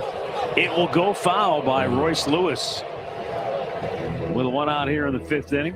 Look at Gavin shaking his head. Are you kidding me? Are you kidding me? A lot to say about that right now. I mean, what? Play the game, but bunts it again, and this one's out of play. Yeah, there's some grumbling down by me, Cody. You don't got to say a word. The 2-strike pitch, and he softly serves one into right field. They were really mad. There is no justice in this world. They were really mad that he tried to lay down a bunt to break up Gavin Williams' perfect game in the 5th. Down a run, by the way. Here's the deal. They were like, you could tell. I mean, you heard the guy that they cut down to is probably a former player. You gonna tell me there's some grumbling going on down here? Bro, in a 1-run game, in the 5th, you're down a run. You look up, the third baseman's back. It is not your responsibility as the hitter to make sure Gavin Williams gets his perfect game. In fact, it's the opposite. You're trying to break up somebody's perfect game by any means necessary. If you don't like it, defend the bunt. Every time. Bunts it again. Oh my God. This one's out of play. There's some grumbling down by me, Cody. You don't got to say a word. Cody Allen. A couple of things also. Wow, I was blown away. I hate that. It's not the batter's responsibility to know a perfect game is going on, especially in the 5th. Of course. A lot of pitchers don't even know. Gavin Williams did, apparently. Had a perfect game going. A lot of pitchers until like the 6th have no idea. They just felt like, oh yeah, I think I got 1, 2, 3 most of the innings, right? Did I let anybody on base? Why would a hitter in the 5th inning be thinking about the opposing pitcher's perfect game? It's a 1-run game. You're the tying run. You're trying to get on base and start a rally against in the 5th inning. Against a really good pitcher. He's like, I'm not going to end up the answer to some trivia questions. Yeah, right. The 5th inning. Padres fans, longtime Padres fans, remember Ben Davis against Kurt Schilling, which was in the 8th inning. But it was a very close game. It was 2-0. Yeah, and he lost his mind. And, it set up a big debate. I will acknowledge, if it's 9-0 in the 9th and a guy is trying to pitch a perfect game and all you're trying to do is break up the perfect game with a bunt and you have no chance to start a rally, swing away in that situation. Maybe in the 9th, like in a huge blowout. Defend the bunt. Robert Stock, a pitcher, yesterday was like, no one should ever think that they're not going to bunt at any time and every time and be ready for it. He's a pitcher. I love Bob Stock. He always has really good takes on Twitter. And he was like, no, you have to be ready for it at all times. It's not it's not your opponent's job to make sure that you make history. In fact, nobody wants history made against them. You do what you got to do. Do what you got to do. I'm never in favor, Ben, of a 12-run lead, stealing bags and things like that. But if you're going to throw a perfect game against me, buddy, I'll stick my elbow out there. I'll try to get a bunt out. Whatever happens, it doesn't matter the score. I don't want to be perfect gamed ever. I don't want to be a part of that. I'll pass. Yeah, it's never fun to be on the wrong side of an historic moment. But if we're up 9-0 in the ninth, I'm not stealing a bag on you. Right. I'm not trying to steal a bag. I'm taking it easy a little bit. Certainly, I respect you and what a tough day you've had. Certainly. But I am not trying to let you make history on me. Like, if he's at 19 strikeouts, he's trying to tie Kerry Wood here. I'm like, I may lay one down, dude, for real. For real. I'm not trying to make history. Quickly, we want to get to a quick do this. I've got one for you guys. DD mega do. Darren Smith's downstairs. Let's go. I'm going to go let him in. Let's go get him. Unbelievable. Yeah, I will also throw in Eduardo Valencia for a do this. Ever heard of Eduardo Valencia? I've not. 8 years in the minor leagues. Finally gets called up by the Detroit Tigers yesterday. First at-bat comes as a pinch hitter and hits a home run in his very first at-bat. Unreal. Pretty amazing Pinch hit story. home run. Pinch hit home run. The day he was called up from AAA Toledo and gets in the game, pinch hitting for Kerry Carpenter in the 7th against Hogan Harris. 425 foot shot to center field as the Detroit Tigers won that game. So good for Eduardo Valencia. This is like the longest name ever, but it starts with 1. In the chat says no Bryce fan duel stuff. I do want to talk about that. I saw that, but I also saw that it was not as reported. Well, we can get into it as well. Yeah, I think there needs to be a little more clarity context on that and clarity. story, but we can talk about it at some point. I'd like to hear from Bryce Harper on it. I don't know if they talked to him. Yeah, and plus this was something that happened last November. Yeah, so I'm just curious. But that for now is don't and do this for a Friday. That was Don't Do This with Ben and Woods on 97.3 The Fan. All right, someone go let Darren Smith into the building. He's going to join us in person. Coming up next, we'll talk Padres, soccer, and more. SDFC is coming back as well next week, all on San Diego's #1 sports station, 97.3 The Fan. First, though, SDFatLoss.com is the program I used to lose 40 pounds in 60 days. Did it over 3 summers ago, and I have kept all the weight off for those 3 years. How did I do it? I don't really know. It's just the way the program works. I know how I lost the weight. I followed the strategies from my great counselor, showed me how to eat, when to eat, what the portion size should be. Didn't have to exercise, and I lost weight like they said I would, up to a pound of fat per day, 10 to 20% of my body weight in just 60 days. But something changed in me over those 60 days because it was so much easier to keep the weight off than any other weight loss program I had gone through. My metabolism was up. I had more energy. I just felt better. And that's what SDFatLoss.com is all about. You could try the injection route, the GLP-1s. Maybe they'll work for you, but keep in mind, you have to keep taking those indefinitely or the weight is almost certainly going to come back on. You're going to lose muscle, not just fat. Your metabolism goes down with those. With SDFatLoss.com, they want to get your metabolism up. I eat fairly normally now, but I don't gain the weight back. Find out how it can work for you by setting up a free consultation at SDFatLoss.com. It's all based on real food. You don't buy any shakes or bars or prepackaged meals. And when you sign up for the program, take $200 off from me, Ben, and 97.3 The Fan. Their summer special right now at SDFatLoss.com. That's SDFatLoss.com. Results may vary.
He just here. I'll show you a little. Just a little. Please don't. Just a little bit. What hurts on you? Nothing at all. A little bit. Nothing. Now, so let's say whatever you're about to touch is the only thing. Let's say it's gonna hurt. Right? All right, yeah. Okay. Pretend your knee hurts. Pretend your knee hurts. It's going to in a second. Right here. Oh, that is not pleasant. Hey, player, this is all yours. This room with this view. This speakeasy with this cocktail. Hey, could you make that too? The spa with this. Ah. And this pool on this roof. This is all for you. The all-new Hamul Casino Resort, now open.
It is a Friar Friday management report. Chris Kemp, Vice President of Amateur and International Scouting, is going to join us coming up at the top of the hour. But first, what a treat.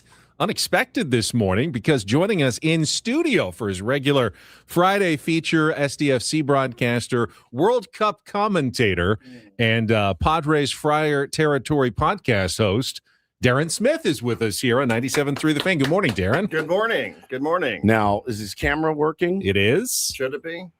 Wow. Wow. All Look right. at that. Look at that face. Look at that face. What happened to that guy? Are you on the UFC card this weekend? Yeah, I am. What's going on? Turn that light right on him. Yeah. Octagon. Let's show Octagon it. has my name all over it. Ben, you'll be happy to know that my television career has been cut short. You were killing it on your Fox appearances. I was. They just started putting you out there by yourself. At first, it was like, okay, we'll have someone there with Darren. Then he was just mic'd up with an earpiece. Yeah, and they were the getting hanging just mic. like, I saw you were on TV way more than I was. I know. Did you? It's over. It's over, Johnny. Now, what happened? Drunken brawl in IB. Soccer fans can get a little bit nuts from time to time. Hooliganism up in Seattle. Yeah. I just could not deal with that loss to Belgium. So furious about Christian Pulisic not exactly being carried off on the shield. So, I was in a bike accident. All those videos that I post on Instagram. Yeah. Cruising around. That was just a normal Thursday 8 days ago. And took a wreck in Chula Vista, hit face first onto the pavement, broke my orbital bone, which is not great. In studio because I have a follow-up appointment with a plastic surgeon at 8:30 today. So. You have to get that moneymaker back in place there. Yeah. I can't let this blossoming TV career just go to waste. Can I say that as Marty said, you're finally getting a boob job. So I have to go for a follow-up just to hopefully knock on wood. Things are better. Things are a lot better. So what happened? You just lost control? Did you run over something? A pothole? Didn't see something? Yeah, just kind of a freaky. Yeah, my wife would probably be able to answer it better. I kind of, Was she riding behind you? She was right behind me. It's called a concussion. You don't really remember. So, there were people on the bike path. We were down by the Gaylord Hotel, the Gaylord Pacifica down there in Chula Vista. And there's this stretch where there's like an S curve, you make a right and then a left, and there's people on the path. So impatiently, I got onto the street. And then when we got back onto the path, it was a hard left, lost control. Ooh. The bike is, I ride an e-bike. These are heavy. Yeah. Lost control. I think my back foot got somehow stuck under the frame. The back tire goes out. The bike collapsed on my leg, and I just went down like a sack of potatoes, and I went face first into the pavement. So gnarly. Yeah, it wasn't great. Damn, dude. I mean, really, it just was, just kind of a freak accident. I've been riding a bike for, 50 years. Never wore a helmet. Have to wear a helmet now. Yeah. So it did. Helmets were not. We've talked about this. When we were kids, you would get called every name in the book if you wore a helmet. Like you couldn't. You're like, Dad, I'm gonna get my ass kicked if I wear a helmet. My generation, we would just fly. Even if you wore one, like you ride out of the house and throw it in the bush. Yes, 100%. I did rollerblading, biking, skateboarding, all that. Helmets weren't a big deal for my group. It was, but if your mom was like, you got to wear elbow pads, the knee pads, the wrist guards, you're like, I'm not that big of a nerd, Mom. I can't wear a wrist guard. I like girls. I cannot be out there in knee pads. Yeah, it's not great for it's not. It wasn't like prepubescent, but now are awkward and my kids, hormonal. Bro. And this is a cautionary tale. There's a grown man on an e-bike who got in an accident, and they are 12-year-olds doing wheelies down the street, and I got kids that are growing up. Ooh, I'm like, you're not getting a motorcycle. I'm not buying you a motorcycle at 14. And dude, and I've been riding a bike for 50 years. 50 no years, joke, experience. 50 years. And I've wrecked a ton of times, but I've never had anything like this. Oh, like I've chopped up my knees. Yeah, hopefully, like I said, hopefully we get a green light here in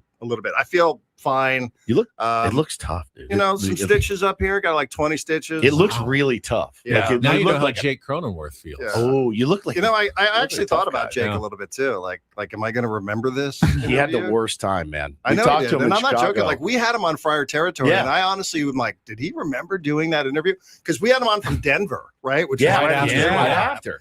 And I was like, I wonder if he remembered that. Like not joking, just seriously. Like, so.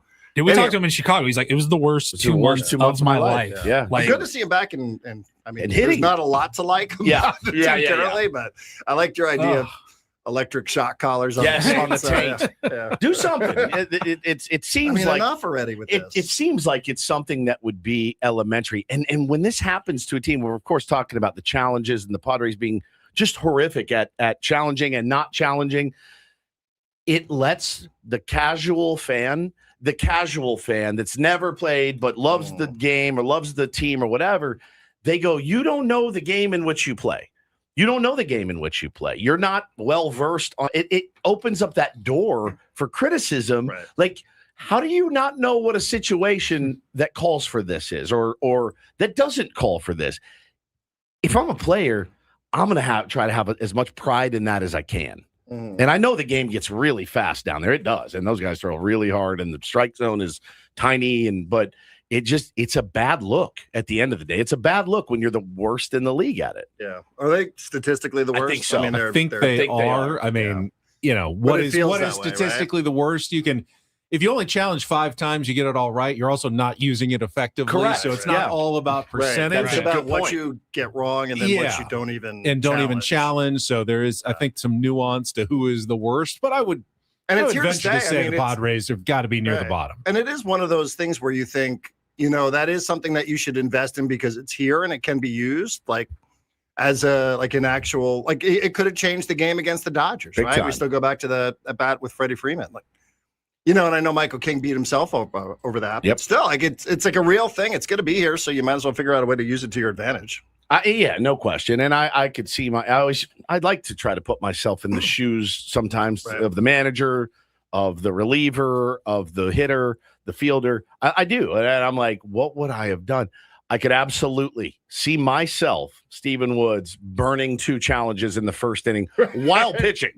Not catching or hitting. Do that yes, Alex Call did it for the Dodgers in the first inning. He was at the plate, and it's just and the announcer's groaning was the best part. Like, what is he doing? What's going on? It happens, but it's something that they can clean up. It's one of those things that you feel like, look, man, hitting's hard. Some nights you're going to hit, some nights you're not. Pitching's tough. Some nights you're going to pitch. This feels like one you can clean up. Right. Like we can clean this up. Right. Base running. Hey, I don't envy guys having to go out there and hit 100-mile-per-hour fastballs. Right.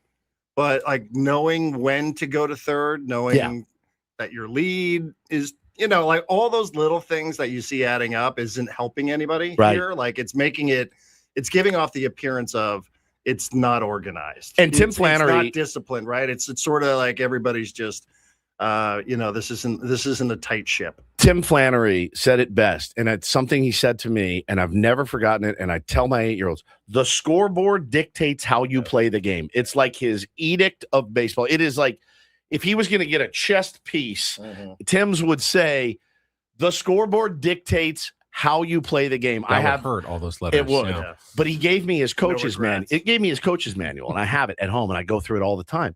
It's on every damn page. I mean, there's 1,000 different iterations of the scoreboard will tell you how to play the game, and they're not looking at the scoreboard, or they don't realize the situation. So it's like he always used to say, "That's our guru. That's our guru Buddha up there, right? Right there. That tells you. It's right there. It's right in front of you. They make it bigger every year. It's got all the answers for you. They do think about those things. Craig Stammen said this week something I liked. He said, small ball to get an early lead makes some sense because when you have an early lead, you don't have to face higher leverage pitchers later. Then you can add on and stop playing small ball and really try to go for the kill. Of course, Padres grabbed an early lead, 1-0 on Manny's home run yesterday. Didn't help. They couldn't do anything else. So it doesn't work every single time. I want to ask Darren what I think is the biggest question facing the Padres, though, not just this season, this trade deadline, but really going forward. Barring Craig Stammen's, miracle 8-game winning streak coming up here that gets them right back into it, and then you're buying at the deadline. There's a good chance Padres are going to have to consider selling players at the deadline. It's not uncommon. How do you do that without losing the fan base that is supporting your team and really making it possible for you to spend on these players by selling out every game? Can you keep the fans excited and interested about Padres baseball while also doing what may be the smart thing, especially in a year where so many teams are in it? You could get more than you really expect for some of these players. Can you thread that needle as an organization, not lose your fan base faith, and go, hey, we're not giving up on the next 3 years. We're actually trying to do the smart thing for us by selling at the deadline. We're going to have time for me to defend penalty kick takers? Yes, you will. Okay. We have all the time in the world. Okay. Well, we have Chris Kemp coming up, but give me a couple minutes on this, and then we'll go on. These are mutually exclusive concepts. I mean, I don't think the people that go to the games only want you to add at the deadline.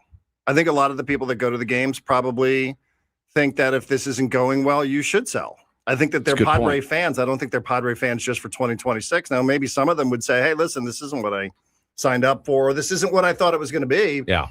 But I don't believe that everybody that goes to a game, right, including the people that are in this room, necessarily are of one mindset, which is that you only need to add at the deadline. I think those people probably want what's in the best interest of the franchise. Now, if you completely sell off and you sell like they've sold in years past, maybe that's a message that, hey, we are taking a massive step back. But if you say, hey, listen, things aren't clicking for us, it makes sense for us to trade Adrian Morejon, like the Yankees traded away Aroldis Chapman. We're going to bring something back here. We're open-minded to him returning in the future, unlikely as it may be. Just as an example, I'm just plugging one player. It could be any player. Then I think people would understand that. I don't think people would go, well, wait a second now. I feel like this is false advertising.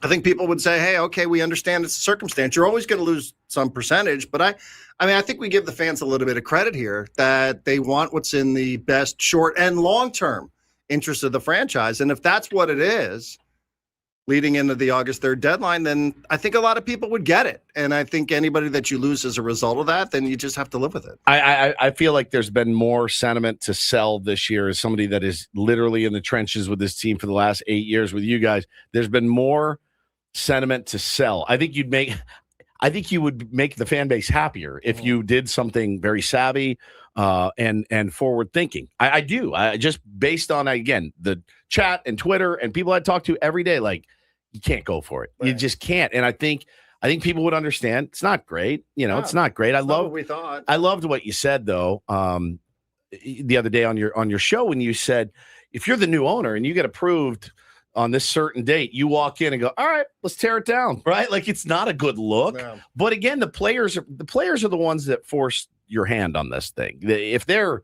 10 games over right now, we are not having this conversation. We are having the conversation of, how the F do we get Tarek Skubal here? How do we get him here? We got to get him here. We're going to win this thing. But we're not. They haven't played well enough. They just haven't. Yeah. And that's that. So, I mean, now it's like if you went out and sold everything you had to get Tarek Skubal for that rental. It's like, bro, no. This is not the team to do that for. Nobody wants that. We've gotten to see some really cool guys come through here the last few years. None of them are here anymore. None of them are here. Like, it sucks to basically admit like the season's we're throwing this season away essentially, but sometimes you kind of have to do that to not screw the next 3 or 4 seasons. Think about all the cool guys that have ripped through here the last 5 years. Like we get to watch Juan Soto and Josh Hader and Dylan Cease and like these names that you Blake Snell Young Award here. Right. And all these names came through here and you're like, that's cool. They're all pitching for other teams now, right? Like they're all pitching and playing for other teams. Do something prudent. Is there, they're going to try to do both or something weird, we're going to add and subtract. Well, I mean, they're not going to admit that they're raising the white flag. Correct. But, they're not. And nor should they. No, of course, because it still is a business. You're still trying to sell tickets. But again, I think this fan base, I mean, we all interact with them on different levels. We all understand how frustrated people are here. But that said, I think people are, smart enough and good enough fans to recognize, this ain't it, man. Like, this ain't it. I thought it was it in 2023. I think we were kind of on the same canoe here. That I didn't want to give up on that season. No. And, I thought they're going to run differential. Just kept going. Benny and I were both sold this whole town a bill of goods on that. I thought it was predictive of their second half. It was closer than people realized. They win one game against the Diamondbacks down the stretch there. They go to the playoffs. Correct. Because they had tiebreakers now again, whatever. But this I think for the deadline, Morejon was a good name that you just threw out there as an example because he's perfect example of a player on a contract year. My God. He's going to get a bag. We talked about him earlier in the week. I don't think the Padres are going to re-sign him, but the way this season's going, I'm like, look, I love your idea. Like, hey, we're not going to say no to talking to him during the offseason about a possible return, but let's get something for any of these pieces. Good for him. It doesn't have to be Mason Miller, right? It doesn't have to be. Now, maybe. But a guy like Morejon, I always remember that with Aroldis Chapman. Gleyber Torres, right? Yeah. The Cubs. Helped the Cubs, helped the Yankees. Yep. And then Chapman ended up going back there anyway. Yep. So, you never know. All right, Darren, France or the field of 6 teams remaining, if you had to take one or the other? I would say France. Wow. Yeah. They looked really They're sharp. so good. They're they have so players good. that come off their bench who are like, wait, that guy's a sub? Like, he's a starter for PSG, back-to-back European champs. They're just so good. I think, should they face Spain in the next round in the semis, that's probably the team. Most have said with Spain's midfield, probably will give them the hardest test. Everybody wants to see, I think, the rematch of France and Argentina. I just don't think this Argentina team's as good as it was 4 years ago, but Messi, Mbappe sells itself. But yeah, I mean, I think them at their best can't be beaten.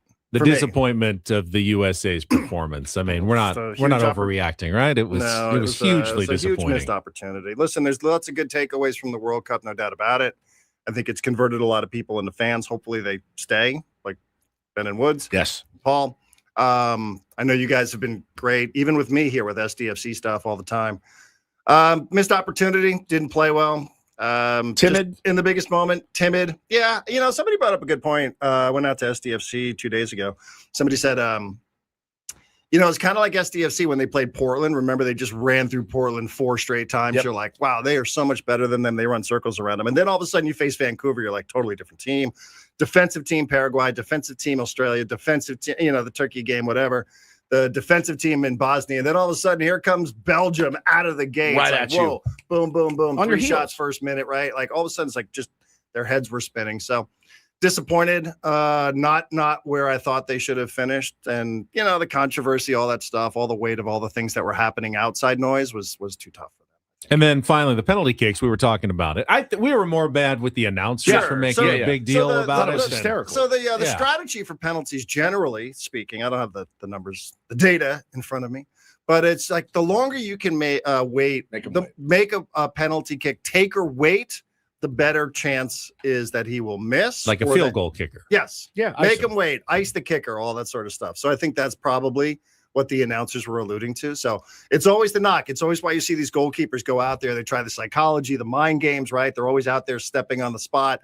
I know what you're doing. You know, they're always out there clapping, talking, all that. Throw the ball away, all those shenanigans that they go through. They're just trying to say, hey, like, even if it's 5%, there's a difference between that's true. Make them wait a couple of seconds. So I think the announcers were probably on that behalf. But yeah, you're right. He's so good. He's so but he good. missed. He did. I mean, like I said, sometimes they guess right. I know. But Messi's like a great example. He's missed 4 of 8 in the World Cup. That's crazy. It's crazy. It's the best player ever, and this guy's not good for that. It's been so much fun. Tell us about the new addition to SDFC that you tweeted about yesterday. I don't know too much about him other than, he's Brazilian, which immediately I'm like, oh, okay. Even in a psycho where Brazil isn't at its best. You're like, okay, Brazilian in the blood. He comes from the very famous Santos Football Club Academy, which produced a player or two that you might have heard of. Pele. Okay. Neymar. Right. Pretty so, good. I mean, this is a guy that came through that academy system, which is, noteworthy, I think. He's had a very anonymous 3.5 years in D.C., but D.C.'s kind of been a mess, and they've won 25 games, I think, over the last 4 years. They won the not coveted wooden spoon, the worst team in the league last year. This is a team that decided Chris McVay wasn't good enough to play for them a couple years back. So I think it's hard to judge him based on what he did in DC, but I think it's a new opportunity for him. And his name is Gabriel Pirani. Yes. Okay. Midfielder. Midfielder, attacking mid, a good attacking player, good bit of depth. So I'm excited for him. I'm excited for them. I'm excited for them to get back up and running here in a couple of weeks too. So Darren, next time we see you, hopefully you've got fuller lips, maybe a reshaped nose. Yes. Any recommendations? What else are you going to get at your plastic surgeon today? I would get for me. Yeah. Maybe the eye's fine. I'll live. Get this out of here. Get this turkey one. The turkey one. No, you're good. You don't. I have the. I don't know, Ben. You're in this industry. What should I recommend? Or what should I ask for? Little of the eye. Just fix it back to the way it was. You're good. All right, when we come back, Chris Kemp is going to join us. He is the Vice President of Amateur and International Scouting for the Padres on a management report Friday. The draft is tomorrow. A little sneak preview coming up next with Ben and Woods on 97.3 The Fan.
All right, my friends, we are halfway home on a Friday. Ben and Woods, 97.3 The Fan. I am Woodsy. That is Paulie, and this is Ben.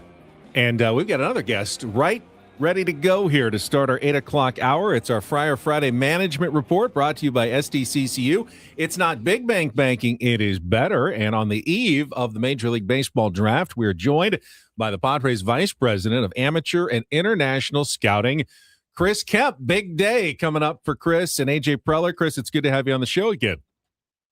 Yeah, good to hear from you guys. So I want to start out. What's your strategy? Not for the draft. What's your strategy for this interview? Because I know, like, in the month before the NFL draft, they call it Liars Month. No one tells the truth. You got to misdirect everybody because no one wants to know what strategy you're going with, what players you're targeting. So what on earth are you going to say to us here one day before the draft gets started? What do you want us to tweet out? Like, we can help. I don't know. I've always kind of kept it pretty real with you guys. You have. I don't really need a strategy, so we're just ready to go. All right, who are you taking then? Yeah, who is it going to be? Well, we'll see what the first 20 teams do in front of us. Yeah, picking. It's such a. Well, listen, I collect baseball cards now, so I need to know who the best prospects in the draft to bet on. Chris, you just take a picture of your draft board and send it over to us. Me. No, I, this is where you guys, this is bread and butter. Got a man. Junior college follow list I'll send to. Oh, gee, okay. This is this is your bread and butter, right? This is what you live for. Tomorrow's the big day. What are the nerves like? You've done these a bunch, but what are the nerves like? Yeah. No, it kind of feels like a game day, like when you're a player, to be honest with you. You've got the boys in the room, your scouts have been on the road all year, and this is our time to get after it. So just pretty excited. How heated has it gotten in the past? As far as I want this guy. That guy sucks. You don't want that guy. He's got a ugly girlfriend, no confidence, whatever. Yeah, no, I'd say pretty heated, but at that respectful level because there's a lot of passion for what we do, right? And scouting's interesting. People are going to see things a different way, and when you have some passionate scouts in the room, you can have some great baseball talk, and we all end up learning from it at the end of the day. So it's a lot of fun. Oh, okay. Chris Kemp joins us. Working with Ben Higgins, as I have, he would, if he wanted a guy and I didn't want him, and then that guy. And I made the final decision. And then that guy became good. He would let me know about it for the rest of my life. Yeah. He would never let me forget how much of that goes on. And can you give us any names of those players?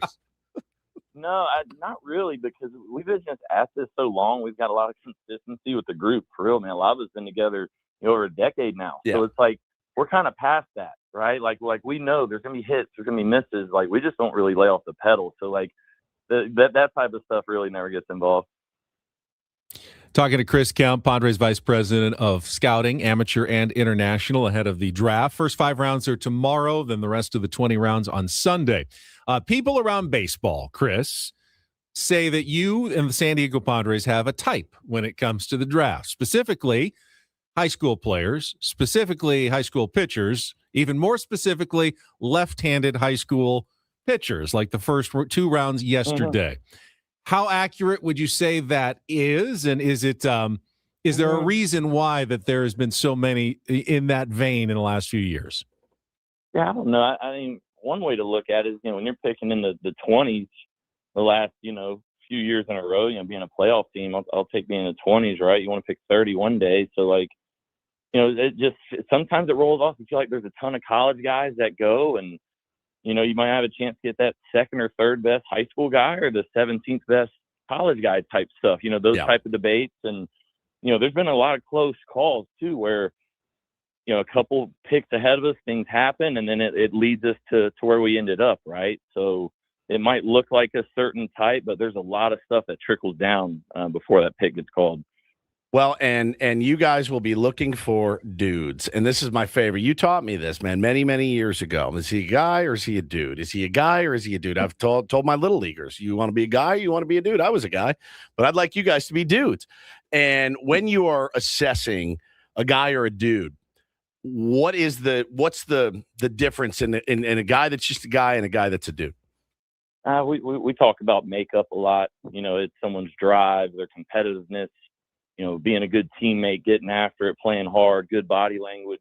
A lot of guys are going to have kind of similar talent levels. But the guys that usually separate can be the makeup, and you kind of have to see it in person, right? You know when you're in a dugout, those guys that are the leaders are the separators, and that's what you're looking for on the scouting trail when you go to these small towns or these different universities. You're talking to coaches, talking to teachers in town, and digging and finding out that type of stuff. Is it harder now to identify a guy or a dude? Because you may be dealing, Chris, with high school kids that are being offered, $1 million to go play somewhere, or a guy that's like, I want this much money. Has it changed a lot for you in the last 10 years? No, for me, we try and keep it simple, and it's trying to, work at a high clip, love the players, love like our process as far as literally how many games a week can we get to, like what's our coverage like the next month. So the nuts and bolts of the scouting process and trying to outwork people and trying to compete at a high clip, no, it hasn't really changed much at all. Now, obviously, whether the NIL stuff or different rules, like, you just kind of flow with it. There's going to be guys that want to sign. There's going to be guys that we're on. Now, in the last couple of years, AJ has done no personal favors by signing guys with qualifying offers, takes away draft pick, takes away money in the draft. This year, a little bit more to spend, another extra pick. Dylan Cease was signed. You get a compensation pick for that. How does that change the equation going into this weekend? Just kind of organically kind of opens up the playbook a little bit. I think the last few years it's been more in that 5-6 million pool space. Now it's a little closer to 10 this year. So, I think it gives us some extra bullets, right? So we'll see. And talking to Chris Kemp here, scouting director for the San Diego Padres, and there's just so many baseball players out there. What's the what are the story or the place that you've gone to, in the country, keep it in North America, that was like, I can't believe I'm here. Like this is a one horse town, a one stoplight, one Dairy Queen. What's like the furthest ends of the earth you've gone? Well, we were, I don't mind saying it now, he's in college. He's at Oregon State. We were really close with Dak Whitney out of high school, and he resided in Blackfoot, Idaho, and we had first round grades and all that type of stuff, and to be in Blackfoot, Idaho a couple of years was a pretty cool experience. That's cool. What's the youngest player you've ever scouted? Well, we don't really stop. If I'm walking by, I'm going to see a high school game this year, and there's a little league game. Let's go. A JV game going next door. I'm watching. I'm looking. So. Okay. Well, the parents of my kids are listening right now. You never know. And it never stops, right? There's no like beginning or end or a limit or a bracket. Like if you're seeing talent and you're getting information in a town somewhere, like, hey, this is the next guy. You're writing that down and you're putting it in the database, right? If it's a 2032, whatever it is, it's like, it all matters. And then I wanted to ask you, Chris, because it's not just identifying talent and then drafting it. You got to sign them as well. And as Woods mentioned, there's more options with NIL and college money. What's the process like dealing with the parents, the family members, when you're trying to convince them to sign with your team? Is that something that you're responsible for? How do you handle that as an organization when it's not just the kid, but it's their mom, their dad, maybe their uncle, grandpa, whoever it is that's giving them guidance on that side of the equation? Yeah, I think if you've got a good process, that's going to start early, right? As soon as this draft finishes, we'll be on to the 2027, summer events and the fall scout days, and you're starting to get around those parents during that time period. So it's like, it's not just right now that today, let's figure these people out, right? We're upfront, we're direct with the parents, and I think you're trying to build a relationship throughout the whole course of the draft year. Well, we will be watching with eager anticipation. We know how important the process is, even if we won't know the true results of it for several years. Tomorrow and Sunday, the 20 rounds of the Major League Baseball draft. Chris Kemp talking all about it. Chris, we appreciate your time. Thank you for joining us this morning. All right, guys. Y'all have a good day. Chris Kemp, Padres Vice President of Scouting, Amateur, and International on our SDCCU Fan Hotline Management Report. It's not big bank banking. It is better. It is better. Happy birthday to Humby, which I love that name. Humby. In Escondido, Humby. Shares a birthday with my son. Yeah. Happy birthday, Humby. Would you trust Bo with Chris Kemp and AJ Preller, his future? Now that you know he might be scouting right now. And he was probably going to get traded. So I would tell him, don't get too excited. Don't get too comfortable. You might be on the block, before you land, really. It's amazing. Morning, guys. Morning. You know what? I'm here to watch a high school game, but there's a Little League game going on next door. Gonna go check it out just in case, ask people around who's the best player in this Little League that's 11 right now, because I might need to keep an eye on him over the next 6 or 7 years. It's pretty nuts. I mean, I've seen some kids that I go, oh yeah, you're going to be a really good baseball player should you stick with it. Like there's a couple of kids that we played against this year that I went, oh yeah, you have a future, my friend. At 9 years old, like you look nasty, like nastier than any 9-year-olds I remember when I was a kid. So, do they want to continue to play? Do they want to play other sports? Like all of these things come into effect. But, listen, being in the draft room would be like the sickest thing ever. Jake Peavy will be in there. I heard him talking about it. It's going to be cool. For these guys, this is their Super Bowl. This is what they live for. I love it. It's fun to get to talk to Chris. We see him usually twice a year. Once right around the draft because he's here with AJ and he'll meet with the media a couple of times. And then we always usually see him once like during spring training. Somewhere out in the backfield, wandering or around. Fantasy camp. He's always out there. He's always out in Arizona. If he's not on the road scouting, he's out in Arizona. Scouting fantasy. He's got a confident way about him when he walks around. Yep. I've noticed. And he's been doing this for a while now. And AJ's kept most of that team together. Yeah. And they are, whether you like AJ Preller or not. And I know a lot of people are frustrated and, ready to move on from AJ Preller. Trust me when I say it's not us trying to sell you a bill of goods. All of baseball thinks that he and his team are very good at this part of the process, the scouting. That's why they trade for everyone. And the drafting and identifying talent. That's not us telling you that. Go around and ask any baseball general manager organization. Dude. Look at the rosters. And they will tell you, yeah, I wish our team did this as well as AJ Preller's team did it. Now, other parts of it, signing guys to extension, stuff like that, you can legitimately ask questions. But this one, everyone's pretty much in agreement that they do a really good job in this part of the process. They put a lot of big leaguers in there, man. There's a lot of big leaguers, unfortunately for other teams, but there's a lot of big leaguers that came through this system, were drafted by these guys that we're talking to. So, they can identify it for sure. All right, we're going to take a quick time out. When we come back, our final game of the week, Woods trying to salvage a victory in our music category for Take on Woods. It is coming up next. If you want to be our contestant, you can call in now, 833-288-0973, 833-288-0973, our last game of the week. Coming up next, broadcasting live from the Bill House Studios, we know how. It's Ben Woods on San Diego's #1 sports station, 97.3 The Fan.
Hey, player, this is all yours. This room with this view. This speakeasy with this cocktail. Hey, could you make that too? The spa with this. Ah. And this pool on this roof. This is all for you. The all-new Hamul Casino Resort, now open.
Hey, player, this is all yours.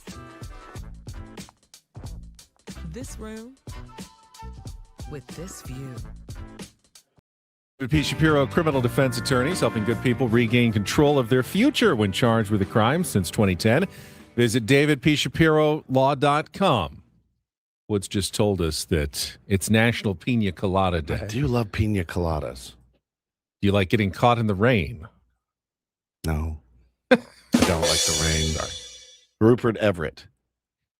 Yeah. Yes. No, Rupert Holmes. Rupert Holmes. Oh, boy. Rupert Everett's This a British should go well. actor, That's right. I believe. Take on Is Woods that should your go really headspace well. heading into Take on Woods? Yep. We got a good opportunity for I a think listener. Vince is going to be our contestant. He is frothing at the mouth for I bet the he is. opportunity to complete a week-long sweep of Woods. Let's get to today's game.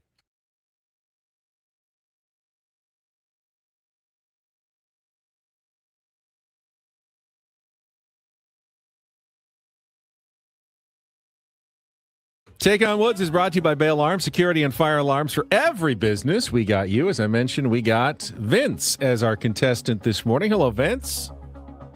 How you doing? I'm good. The trick on going Friday is there's only one category left, so you don't get any choice in the matter. You are going to be playing our music category, but if you can beat or tie Woods, you will qualify for our grand prize vacation to the Fontainebleau Las Vegas. 2-night stay, $150 food and beverage credit. The Oasis pool deck at the Fontainebleau has officially opened, offering a 6-acre elevated pool experience with 6 distinct pools and Live Beach. You can visit Fontainebleau.com, FontainebleauLasVegas.com to book your stay now. So the category is called Table for Two, and these are 5 bands that all have the number 2 somewhere in their names. You'll have 60 seconds to answer as many as you can. If you don't know one, you can pass. We'll come back to it if there's time left on the clock. And our first question is our 2-second song. Paulie's going to play you music. You need to identify both the title of the song and that band with a number 2 in their name somewhere to score the point. Feeling good, Vince? Let's do it. Let's do it. All right. Again, let's put 60 seconds on the clock. The category in music is Table for Two. Your time begins when Paul plays our music. Good luck, Vince. Let's take on Woods. If you see a faded sign at the side of the road. B-52's Love Shack. Correct. Formed by schoolmates in the 1970s, which record-setting Irish band started out as Feedback and then The Hype before settling on their current name in 1978. U2? Correct. Which San Diego band's most successful albums are 1999's Enema of the State and 2001's Take Off Your Pants and Jacket? Oh, shoot. Blink-182? Correct. Which band's album, As Nasty as They Wanna Be, was declared obscene by a federal judge in 1990, sparking a nationwide debate and Supreme Court case? Pass.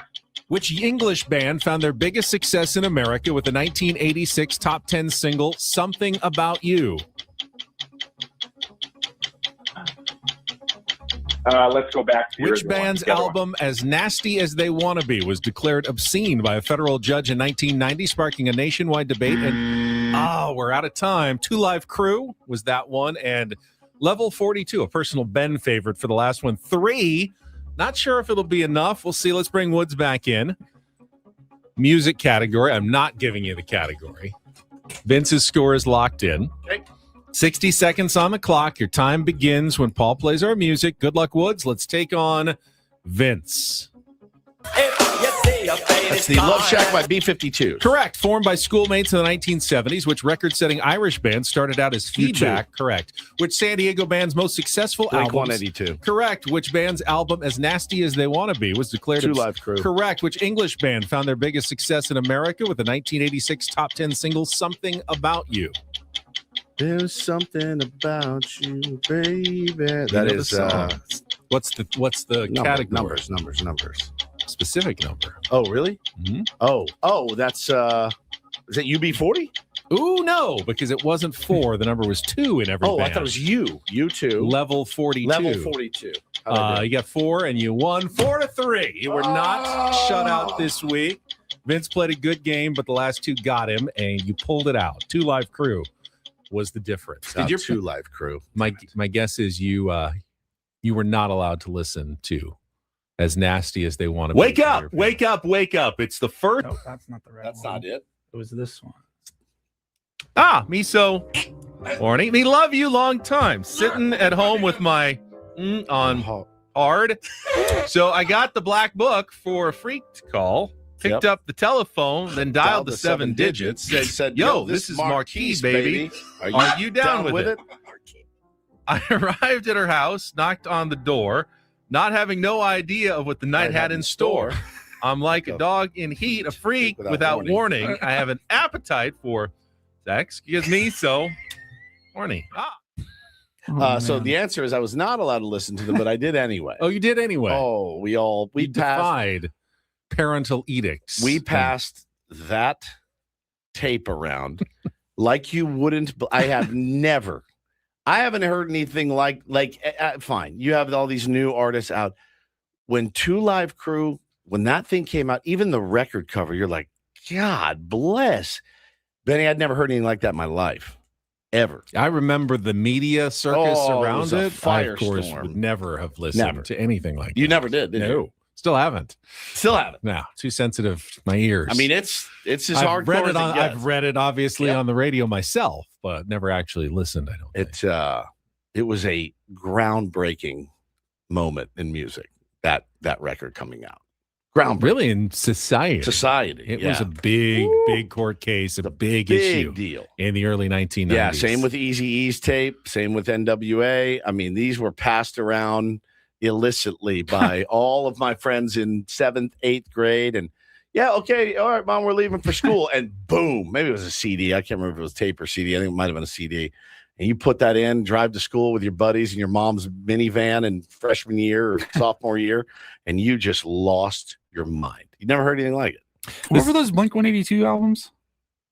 Yeah, you answered too quickly. I didn't get to read both of the album names. I'd love to hear it.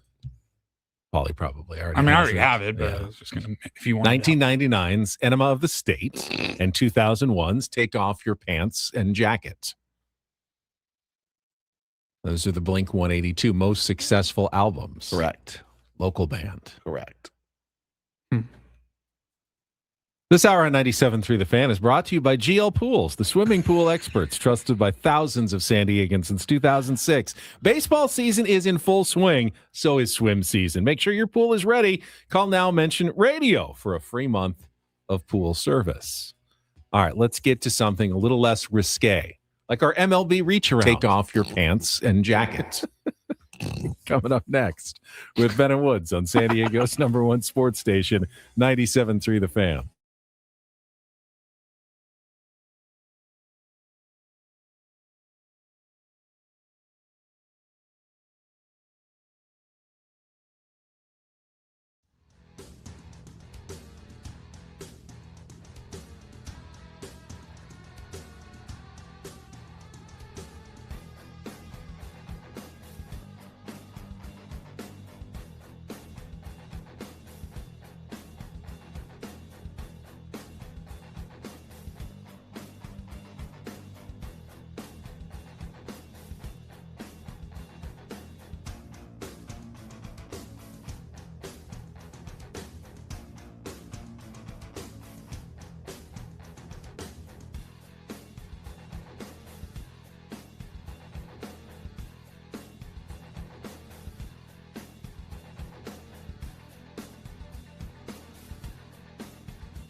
He just here. I'll show you a little. Just a little. Please don't. Just a little bit. What hurts on you? Nothing at all. A little bit. Nothing. Now, So let's say whatever you're about to touch is the only thing. Let's say It's gonna hurt. Right? All right, yeah. Okay. Pretend your knee hurts. Pretend your knee. It's going to in a second. Right here.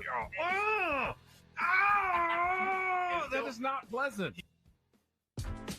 Hey, player, this is all yours. This room with this view. This speakeasy with this cocktail. Hey, could you make that too? The spa with this. Ah. And this pool on this roof. This is all for you. The all-new Hamul Casino Resort, now open.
I got about 80 minutes to go this week with Ben and Woods until we are wrapping it up. 9 already. Losing my mind. You were thinking 60 minutes to go. Yeah. No, 80 minutes to go. You just freaked me out. Dude, you were just telling us about your day tomorrow. Yeah. Remind the audience if they forgot what. I mean, it's. I was gonna say like that is insane to me. It's not insane. It makes perfect sense, but like my thoughts and prayers are with you. Thank you. Tomorrow morning, we will be taking off for Dallas Fort Worth Airport by DFW. Me, Bo, and Taylor, taking them to see my folks in Texas for Gabby Camp, is what they call it. So you got to bring the equipment for next week. No, I will be flying with them and then walk them outside to my parents. They'll be waiting. Now, people would say, well, why wouldn't you just spend the night? It's Great question. Because they live like 2 hours from DFW. Why wouldn't you just fly directly into Tyler? Great question. Then it's a connection, then another flight. They're going to come pick them up, walk them outside. Hi, Mom. Hi, Dad. Love you. Have fun. Good luck. And kids, be good. No bad language. All of that. And then I walk back inside Dallas-Fort Worth Airport. I get back in security line. And, I have, by the time I land, from the time I land to my next trip, I land in Texas at 3:13 p.m. And my flight leaves Texas at 7:52 p.m. Oh my God! So it's going to be a long So you got day. like 3.5, 4 hours. Yeah. in the airport. In the airport, and then you're flying back to San Diego. Back to San Diego. Grab my car. Like 3.5, 4 hour flight. No, it's not that bad. Maybe 3. Well, on the way back is worse. That's but you pick up 2 hours. Yeah, that's basically if you worked as a pilot or a flight attendant, that's your day. Yeah, Probably yeah. Fly to one city, fly back to the city you came from, and do it again tomorrow. But again, that's what you signed up for. That as a flight Right. attendant That's or your pilot. job. You're right. That's your job. But no, it'll be fine, and they're going to be. Woods is doing this for recreational. Yeah, well, now you know what my question is going to be. Sure, shoot. Do you have to do this again in a few days to get them back? So luckily, no. Okay. My dad is flying out for one day. Flying out next. I believe he's bringing them home on Saturday. So I'll pick them up Saturday. He will actually spend the night Saturday and then fly back early. Not with me. He's not like overnighting them in a cardboard box. No, he's not overnighting them, but he will do UPS Direct. He will fly back on Sunday, which is also my birthday. It's a good way to accumulate miles toward elite status for your various globe hopping travels. Gus has 12 hours of travel to nowhere is rough. It is. It's going to be a long day. It's funny because my friends who just recently retired and are in town, they used to travel all the time for work.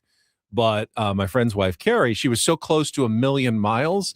She was like, I need to just fly randomly like that just to get there for the lifetime 1,000,000 miles because she has nowhere to go anymore. Yeah. Other than, the vacation every once in a while, no longer business travel. So she said, maybe I should just take them. And I go, well, then you'd be, sitting there with Woods' kids for several hours. I'm not kidding. When I tell you this, the place that I worked a long time ago was a physician recruiting firm, and I was in marketing there, and I traveled I had a big territory.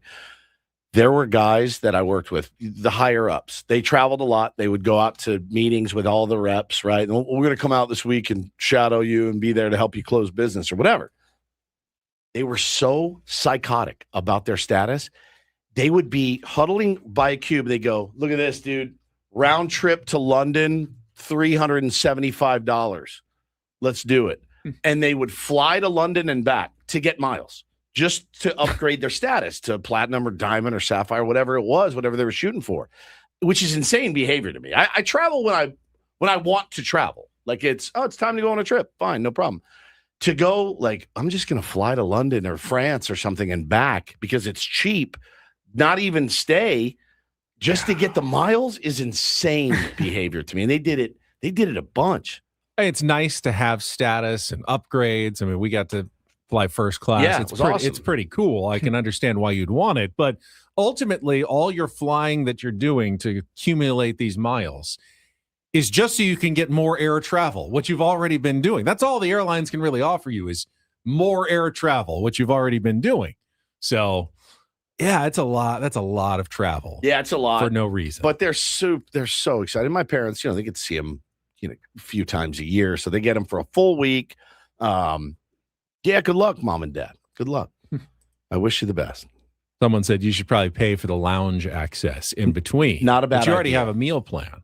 Well, I'm going to go get Papa Dough. Papa Dough. Yeah, they have that in the airport there. But those lounges are more than just a place to eat. We You went can once. relax. In Peoria, didn't we? Yeah, we went did. to Papa Dough's. Adam was furious about that meal. Furious. It was pretty good. It was really good. Yeah. But it's for airport food, right? No. So I'll I think go. I went in Houston once Yeah. when I was traveling for work as well.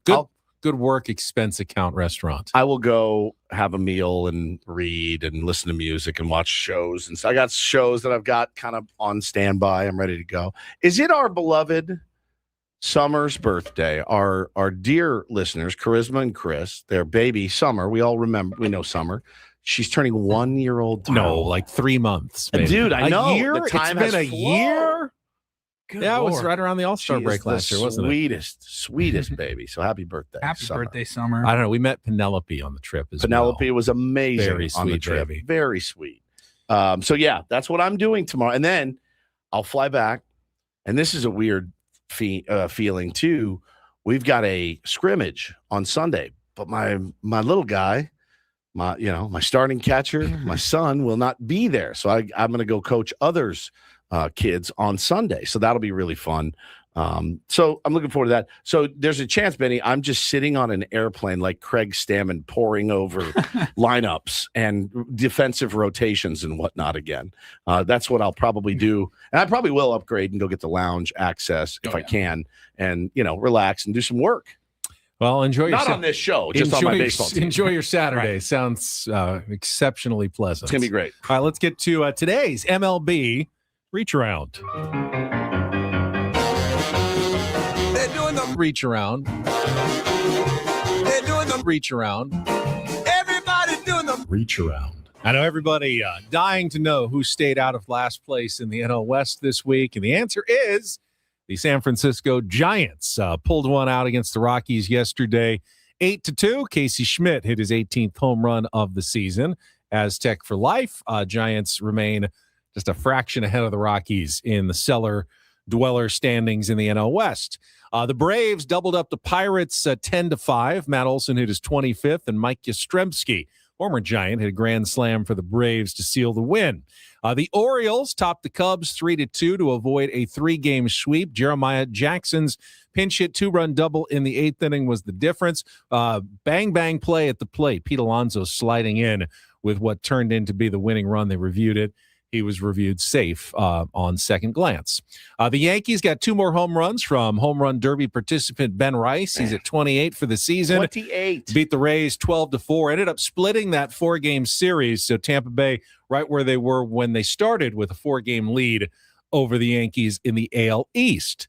The Boston Red Sox are all of a sudden one of the hottest teams in baseball. They won their 6th game in a row yesterday, completing a sweep of the White Sox with a 2-1 win, both runs coming on a Caleb Durbin 2-run home run. And now the Red Sox, who were considered to be definite sellers at the deadline, are now just 2.5 games out of a playoff spot because they are in the American League.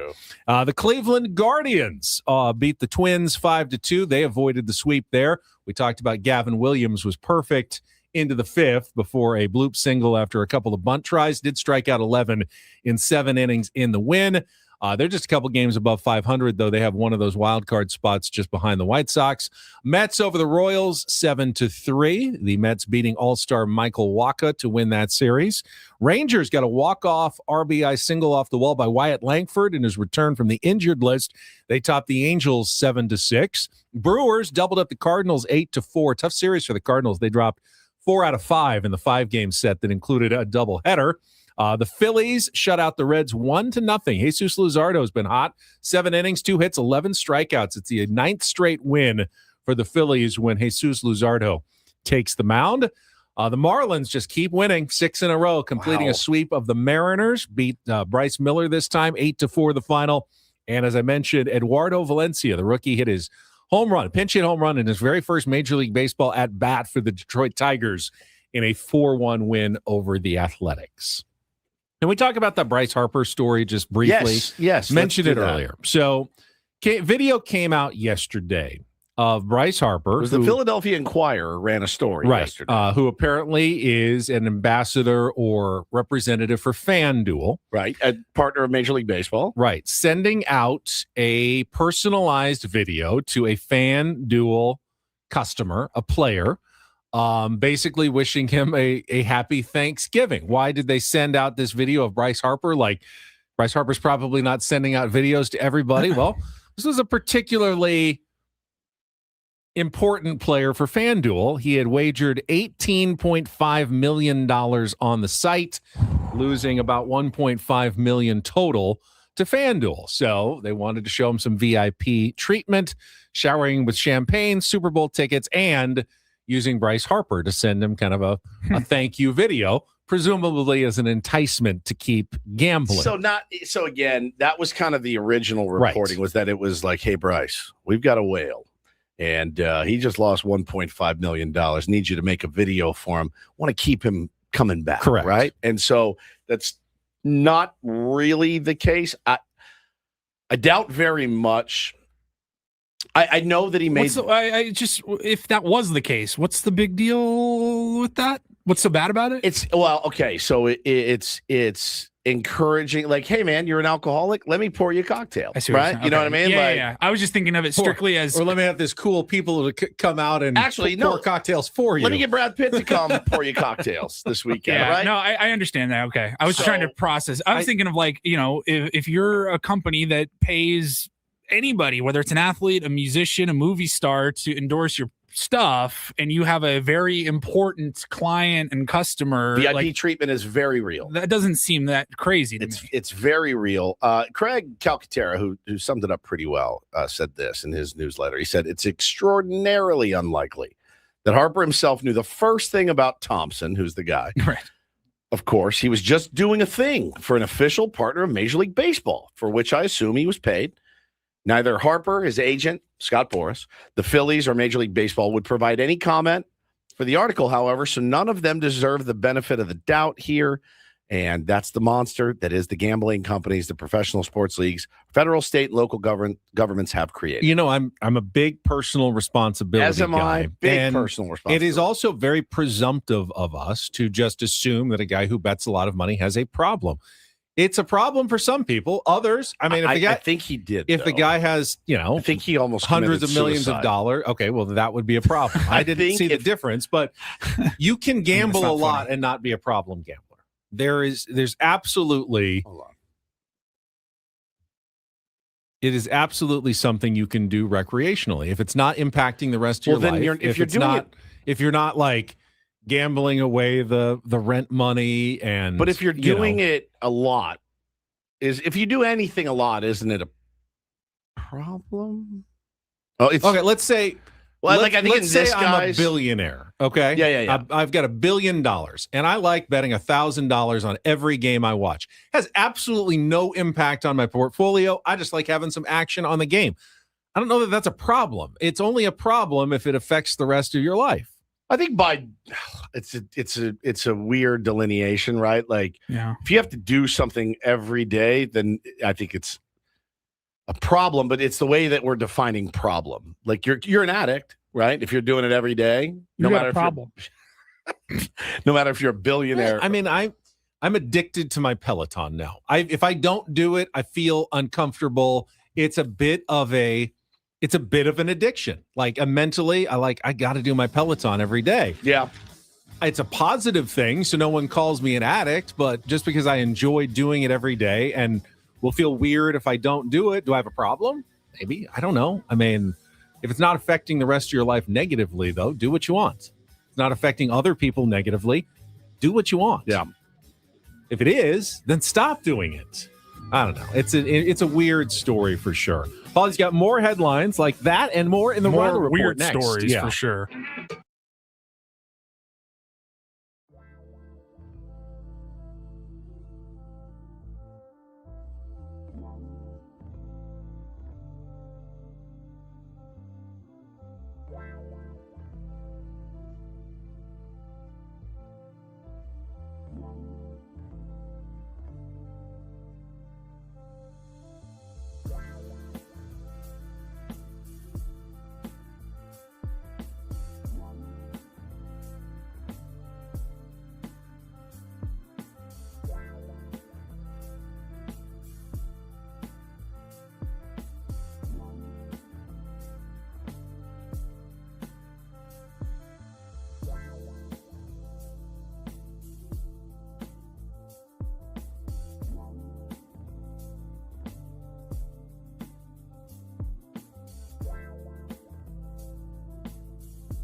Final hour of Ben and Woods. All guests, Ben and Woods, appear on the SDCCU fan hotline. It's not Big Bank Banking. It is better. We are going to miss you next week, Paulie. Yes, we will. Miss you guys. No, you won't. It's fine. No, I won't. I'm going to have to get a Kyle report or an Ovenshire report or something. Is that his last name? That's his last name. Ovenshire. Ovenshire. I'd like to dive deep into that. Maybe it's Ovenshire. Ovenshire? I don't know. I don't really know how it's pronounced. Kyle's a good kid. I'm excited to have him in. I don't know that we're going to put that pressure on him to do a report.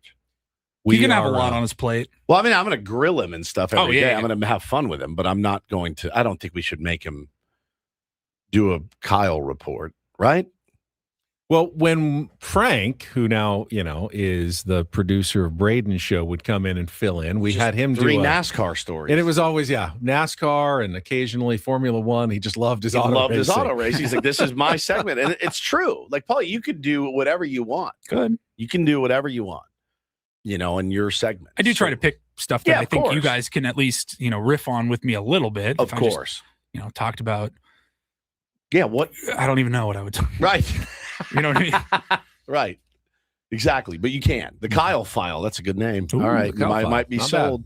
It might be sold. Let's get it sponsored. We also will be having some special guests in next week. Yes. Because it's, All-Star break. It's All-Star week. We'll have Monday. We'll have a lot of games to talk about. But Tuesday, Wednesday, and Thursday without Paulie. And an All-Star game, some World Cup. That's about it. So we're going to try to bring in some different folks through the chairs in here and hopefully have a fun time next week. We're going to have fun. It's going to be kind of like summer break, kind of like All-Star week, the midway point of the season, the Midsummer Classic. Try to shut it down, get it back to neutral a little bit, and forget about this baseball team for a while. We all pretty looking forward to that. Just a week reset. Yeah, I am. Well, I know you especially. No. I mean, even if I was working all week, I think a week off from this team is probably days without games. Yeah, probably okay for everybody. Agreed. Yeah, it's gonna be loose. I like it when it's loose. It'll be loose next week. Yeah, I guarantee you it'll be loose next week. Oh, it's gonna be very loose. All right, let's get to some headlines with Paulie. Start our 9 o'clock hour with the Reindl Report, and get things started here with our today's edition of the Reindl Report. Now tuned into the greatest. Welcome to the Reindl Report with Paul Reindl. Hey guys, it's Paul here. Hi, Paul. All right. 2 stories from the world of sports that we haven't gotten to yet. We'll start off in Major League Baseball. And 1 story that you didn't know you needed. Are you laughing, biatch? It's the Reindl Report. Hey Paul, how you doing? Okay, how are you? I'm good.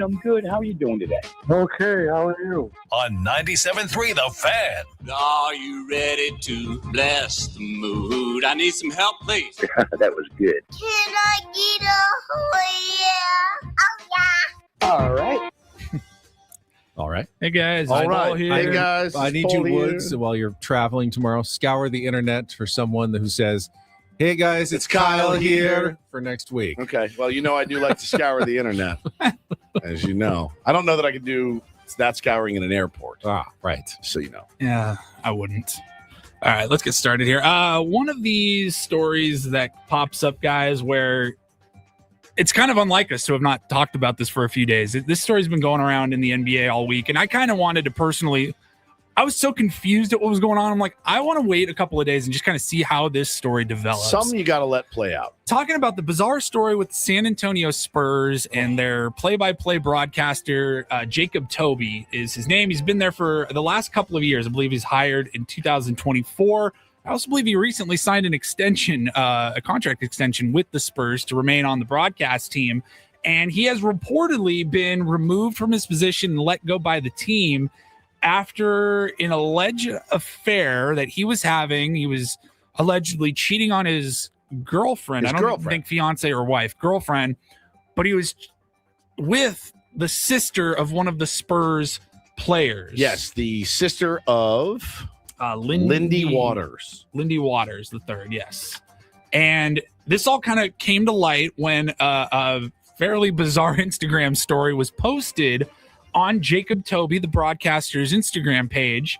It was a picture of him and his girlfriend, and the caption on his Instagram story read, "This is my girlfriend of 6 years, but I cheated on her with Lauren Waters, at Lauren K. Waters. So feel free to continue following me if you really think I'm a good guy, because I'm not smiley face. And everyone goes, it's an odd post. What the hell happened here? I believe his girlfriend of 6 years, the aforementioned girlfriend, grabbed the phone. She grabbed his phone. Ooh. She posted it. She is responsible for that. We had Watergate 2 days ago. Now this is Watersgate. Watersgate. So there's been a lot of commentary on this over the last few days. We can all agree, not a very nice thing to do, to cheat on your girlfriend. Is it illegal? No. Does he deserve to lose his job? I think the answer is maybe. The answer is a good, hard, strong maybe. A lot of these professional teams have a lot of but a lot of fine details in their contracts, whether you're signing a contract to be a play-by-play broadcaster, a player on the team, a clubhouse attendant, whatever.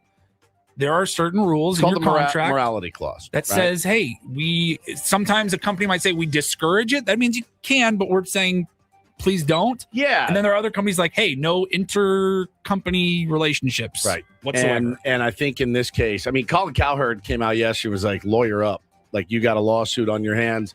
What you did is not illegal.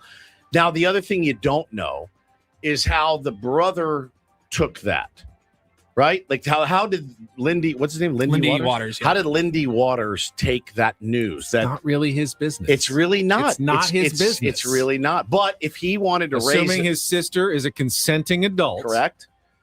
He should have nothing to do with this. And if he tried to get someone fired because of that, that's the worst thing in this whole thing. Yes.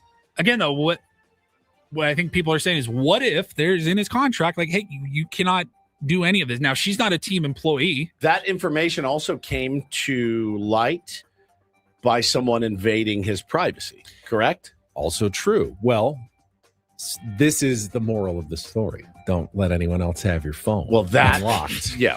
That was the biggest he must have woke up public mistake he actually made. That waking up that morning.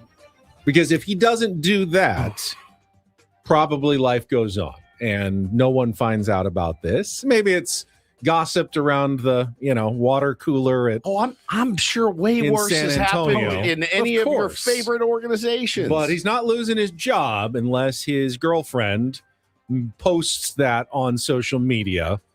A woman scorned. Yeah. I can see why she was mad about it. Yep. That's a long time to be in a relationship. We don't know, though. Is the relationship dying on its last legs? Or does she think, we were about to get married and take the next step? There's a lot of context that's missing from this story. Good point, Jay-Z. It was the interpreter's fault.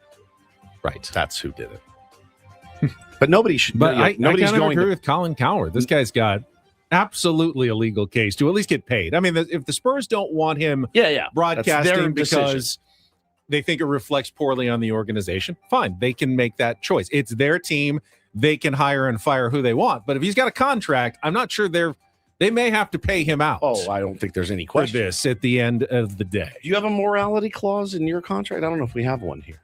I do at Channel 10. You do? I'm not sure about here. Is that why you're so moral? Yes, of course. Because letter of the law. So if you were just here, you would be like a demon. Like if you didn't have that other gig. Can you imagine how hard it would be if I had a immorality clause in my contract? That would actually be forced to do some immoral behavior. Yes. It'd be hard for me. Ben, have you cursed 7 times today? Yeah, I haven't. Well, it's in your immorality clause. You have to get on that. We really need you to get drunk on the air. Start behaving a little more badly. Get in a fist fight. This makes for good radio. It makes for good television. Maybe are you going to get that negotiated in if we do get a contract? I have no idea. Ben's immorality clause. Please. Yeah, hedonistic Ben. Would be incredible. That would be, we need to make this happen. 100%.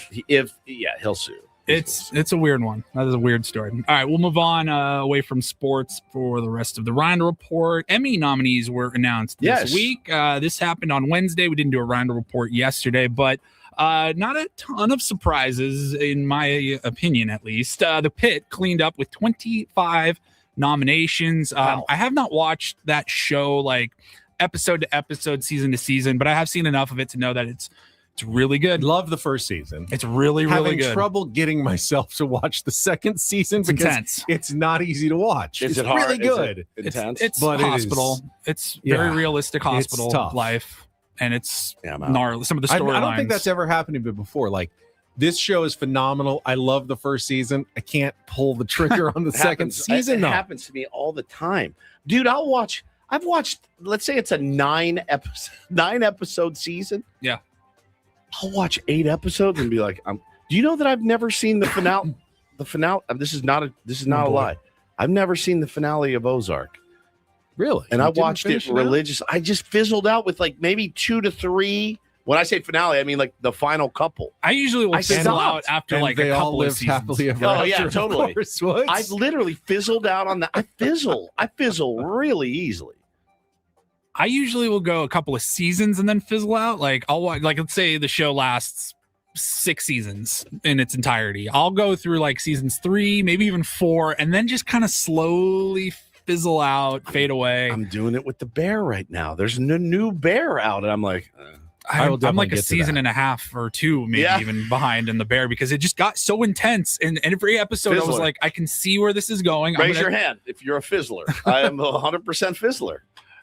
So the Pit led the way with 25 nominations for the Emmys. Hacks was close with 24 right behind them, and that is a record for a comedy series in a single year. Other shows with at least 10 nominations include Widow's Bay. I finished that one yesterday. Finished it. Nice. Fantastic show. Okay. Really, really, really good. Highly recommend. Pluribus also in that category of 10 or more nominations. Beef, DTF St. Louis, and Saturday Night Live also. DTF was pretty good. That was a Mark Grant recommendation. DTF St. Louis. You know what that stands for? Down to Feed St. Louis.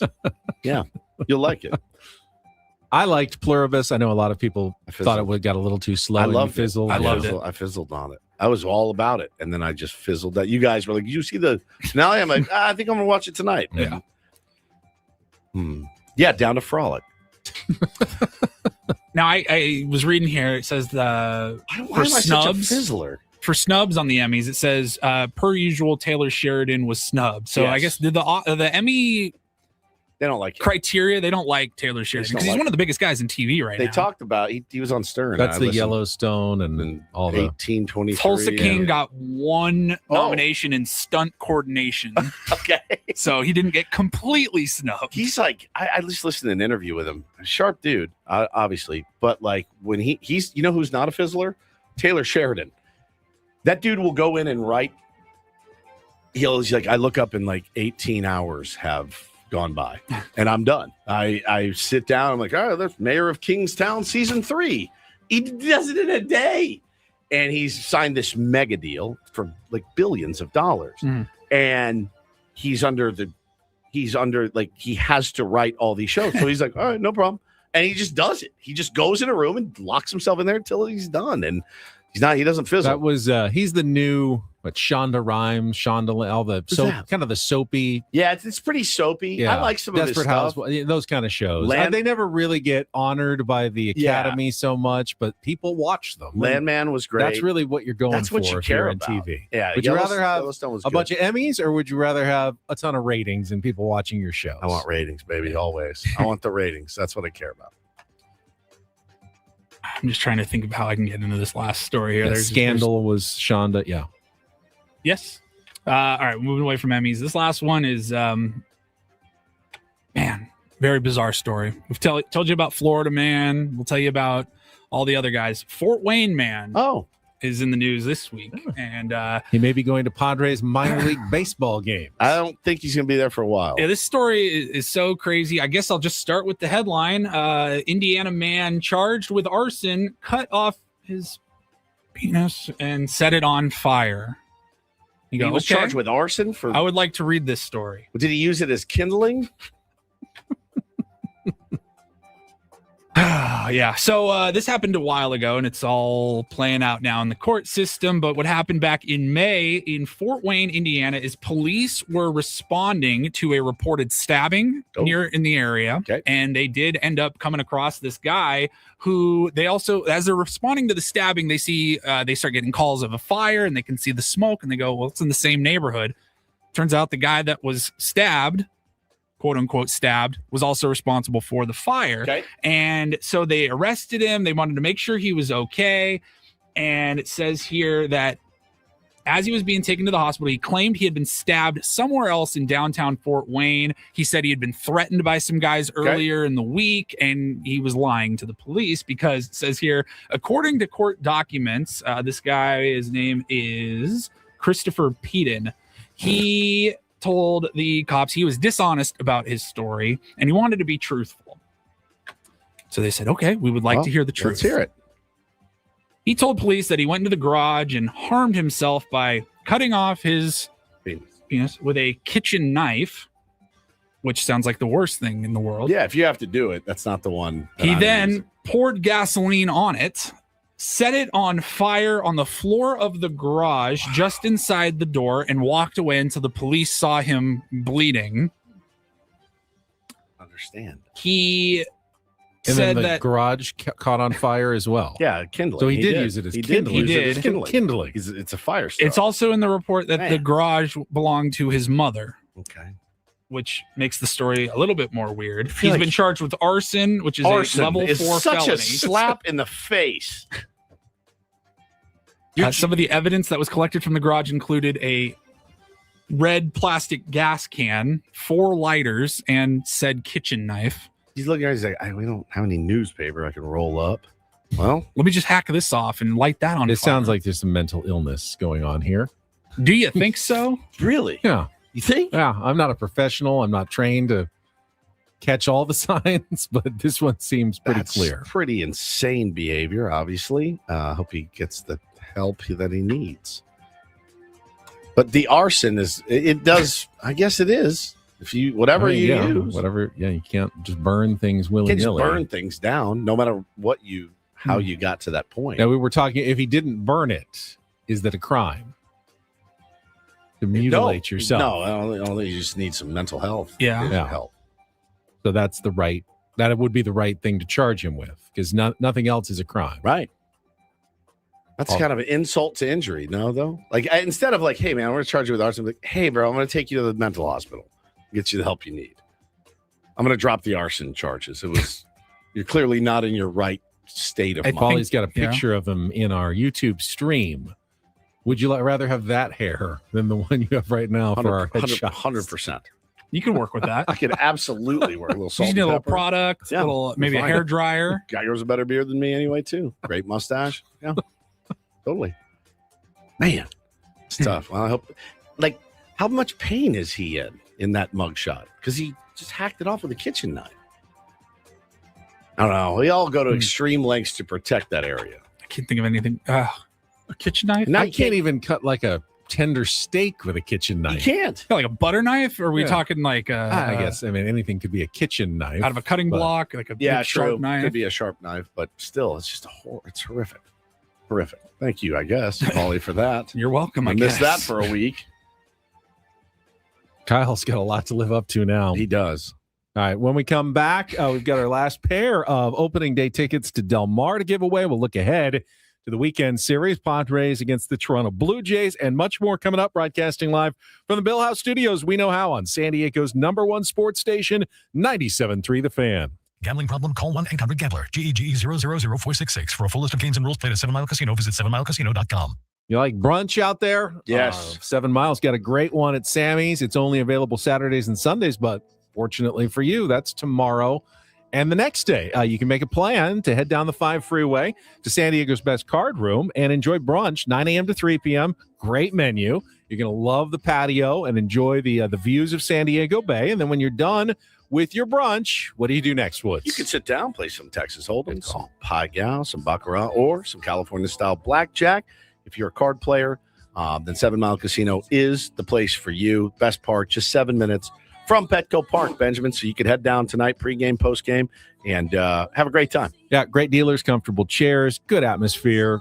No smoking, as you always like to say. Yep. It smells good in there. Easy to park, easy to get to. I mean, there's a lot of reasons you should be playing your cards at 7 Mile Casino. Check it out today, 7 Mile Casino, just 7 minutes from downtown.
Hey, player, this is all yours. This room with this view. This speakeasy with this cocktail. Hey, could you make that too? The spa with this. Ah. And this pool on this roof. This is all for you. The all-new Hamul Casino Resort, now open.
Ben Woods brought to you by David P. Shapiro, criminal defense attorneys helping good people regain control of their future when charged with a crime since 2010. Visit davidpshapirolaw.com. Paulie mentioned the Spurs basketball story during his Reindl Report. Did you see the other NBA headline yesterday that the trade between the Clippers and the Toronto Raptors is off, at least for now, bro? Because the Raptors were told, we're still investigating Kawhi and the Clippers and aspiration, the whole scandal about, getting paid, to circumvent the salary cap. And if we do end up, suspending Kawhi or, revoking the contract or anything, you guys will be on the hook for that if he's on your team now. It won't be the Clippers. And they were going, okay, then we're not making the trade for him, not knowing what the results of this investigation are going to be. What a S show that is. It really Just is. a total cluster. What do you do? What do you do if you're the Clippers? The Clippers were like, all right, we get this out of sight, out of mind. It hasn't really worked here. New chapter, fresh start for you, fresh restart for you, and we'll figure it out. And now they're like, actually, no, we're not gonna be able to do that. So this wasn't one of the teams getting cold feet. This was the NBA league saying, hold off. I get the for now. feeling, and we'll find out. The NBA says we don't have a timeline. We believe the investigation is going to wrap up in the coming weeks, so you may learn more. Do you still pull that trade off? You can't until the investigation's done. That's what maybe I mean. After. Well, here's the question. Who really is at fault here? Now, it's the Clippers who ultimately are responsible for their salary cap and what they sign players to. Kawhi can't do this without he can't, enter into any agreement without the agreement of the Clippers. So in my mind, it's more on the Clippers, but it also seems based on the reporting that it was Uncle Dennis and, Kawhi that kind of arranged this all from the beginning. So it's not like their hands are completely clean. And what is the punishment And for I don't Kawhi? know. What is the punishment? So it was for so taking money, but he wasn't stealing money. No, only a team can. A player can't I think it's ultimately on the Clippers because they were paying him like, hey, we're going to pay you an extra $20 million or whatever off the books, and we're going to call it for an endorsement deal that you company or you something. had actually no appearances to do or whatever. It was just if Odyssey wanted to pay you a ton of extra money off the books, and you said yes, that's a good. Is that on you? You're funny, Ben. That's a really funny joke. Hey, we'd like to give you guys each $1 million, and it's going to be off the books, and no one's going to know about it. Yeah, I don't think that phone call's happening. No, I don't either. This is why it's called a hypothetical situation and not a real life dilemma. But again, what is the? I understand the. How does this end? I understand circumventing. I understand. I don't agree with it, but I understand why they tried to do it. Then it should be as simple as you guys did this. Here's the evidence. You owe Mr. Ballmer. You're gonna have to stroke us a check for $1 million in fines, and Kawhi's gonna have to give the money back.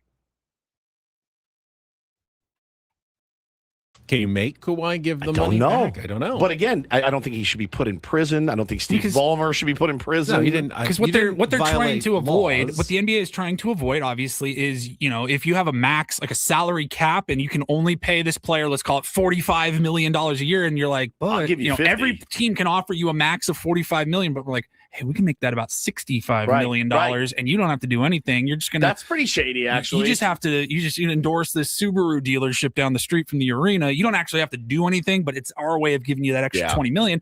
Well, now it's the Wild West if you do that, and every team will be finding ways to do that. Yes. Right. Yes. Now it'll be like college sports now. Yeah, basically. yeah, exactly. We can't turn pro sports into college sports, guys. We need some rules out there for our sports. Real quick, while we were talking just a little NBA, I saw this headline on ESPN, and it made me laugh because right now one of the biggest things in the NBA is for the offseason is where LeBron James is going to go for his final year or two. One more decision. And I was reading about, so Rich Paul, his agent for Clutch Sports, is saying that they're just having teams like, if you're LeBron James and you're a free agent, I'm thinking they're flying you anywhere you want to go to have a meeting. They're going to send you, hey, we're going to fly out to Philadelphia to the finest restaurant. We're going to show you the most beautiful parts to try to get you to come here and play for this team. Trying to entice you. No, they're not doing that. They're just having... Rich Paul is just having these teams that are interested in LeBron send him a, quote, voice memo. Just record a voice memo of your pitch for LeBron James and text it to me, and we'll play them all for LeBron. So LeBron's sitting in some office building, some agents on at a big table. This is crazy to me. Rich is like, all right, here we go. Here's the Raptors push. And, hey, what's up, LeBron? It's Mike. Love to have you here, man. You're obviously a great player and be a great place. Like if you're James, Toronto's a great city. Toronto's a great city, really clean. You're loving it here, man. If you're James Dolan and the Knicks, you're just coming off an NBA championship. You'd love to show LeBron off around New York City and hey, let him dream for a season. What could look like? That someone's gone to the trouble of creating like a giant pre-produced one. Yeah, like start spread, and you get a celebrity to do the pitch for you. Like, we're not going to do the pitch. Here's Benedict Cumberbatch, who's going to try to entice you to play for the Orlando Magic. I just thought, this is one of the biggest figures in the NBA's history, you're thinking this is going to be one hell of a. I will pitch. say the voice note thing is crazy, but I will say. Wouldn't it be kind of annoying to have a guy that's been in the league since 1983 go out and do the tour of like, oh, Philly looking good? I think that would drive me more nuts than this. Yeah. Way more. I'm like, you know where you want to go. You know where you want to play. You're off your game. Because I thought by now you would have already had the idea. Adam needs to leave us a voice memo right now trying to convince us to remain at 97.3. This will be the final pitch, your last negotiation to get us to try to sign a new contract. Adam, leave us a voice memo. Yeah. And we will play it. Send it to Ben on the air for all of our tier ones as well. iHeart, Sirius, Cumulus, whoever else is out there listening that may be interested in the Ben and Woods show, we need a voice memo from you as well. You got 28 minutes. So if you're listening, and I hope you are, you shouldn't be listening to anything else. You have 28 minutes to send me, Ben, and Paul a voice memo why we should re-sign here at 97.3 The Fan. Okay? If you nail it, who knows? This could get done quickly. Yeah. We do have some discussions set for next week, by the way. Some conversations. Won't say with who, but there's conversations. Have fun in Vegas. Before we take I've had my conversation. Yeah. Before we take our final timeout, let's give away some more tickets to opening day at Del Mar and special opening day party Friday, July 17th, 1 week from today. The third caller is going to win tickets at 833-288-0973. Not just admission, but exclusive access to the party, complete with world-class DJs, craft beers, cocktail bars, photo booths, and private wagering. Get your tickets at dmtc.com. The event 21 and up. You can win tickets right now. 833-288-0973. We'll come back, preview the Padres' final series of the first half of the season. Maybe spin the topic wheel to wrap up the week next year on 97.3 The Fan. Quickly first, guys, it's Woodsy here. There's plenty of water companies out there making big promises. When it comes to the plumbing inside your home, the water that your family drinks, you cannot afford to cut corners at all. That's why we trust EcoWater SoCal. They don't just sell you the equipment. Their customer service is unmatched. Their certified installers are perfectionists. My wife, when we got this thing put in, was like, I hope they don't mess anything up. Not only did they not mess anything up, we've never had one single issue in the last 4 or 5 years since we've had it. Show up on time, respect your property, make absolutely sure the job is done right the first time. From the initial free water test to the flawless installation, it has been a true white glove experience. If you want the best products and an elite team that treats you like family, the only one company to call. All right, it's EcoWater SoCal, 760-350-3338, 760-350-3338, or go to EcoWaterSoCal.com. Let them know Woodsy sent you. Not everything in life should be hard, especially your water. Keeping it soft since 1925.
He just, here, I'll show you a little. Just a little. Please don't. Just a little bit. What hurts on you? Nothing at all. A little bit. Nothing. Now, So let's say whatever you're about to touch is the only thing. Let's say It's going to hurt. Right? All right, yeah. Okay. Pretend your knee hurts. Pretend your knee It's going to in a second. right here. That is not pleasant. Hey, player, this is all yours. This room with this view. This speakeasy with this cocktail. Hey, could you make that too? This spa with this. Ah. And this pool on this roof. This is all for you. The all-new Hamul Casino Resort, now open.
Still have not received any voice memos yet from Adam. Nope, not a But, maybe he's putting some thought into it, which is appreciated. Yeah.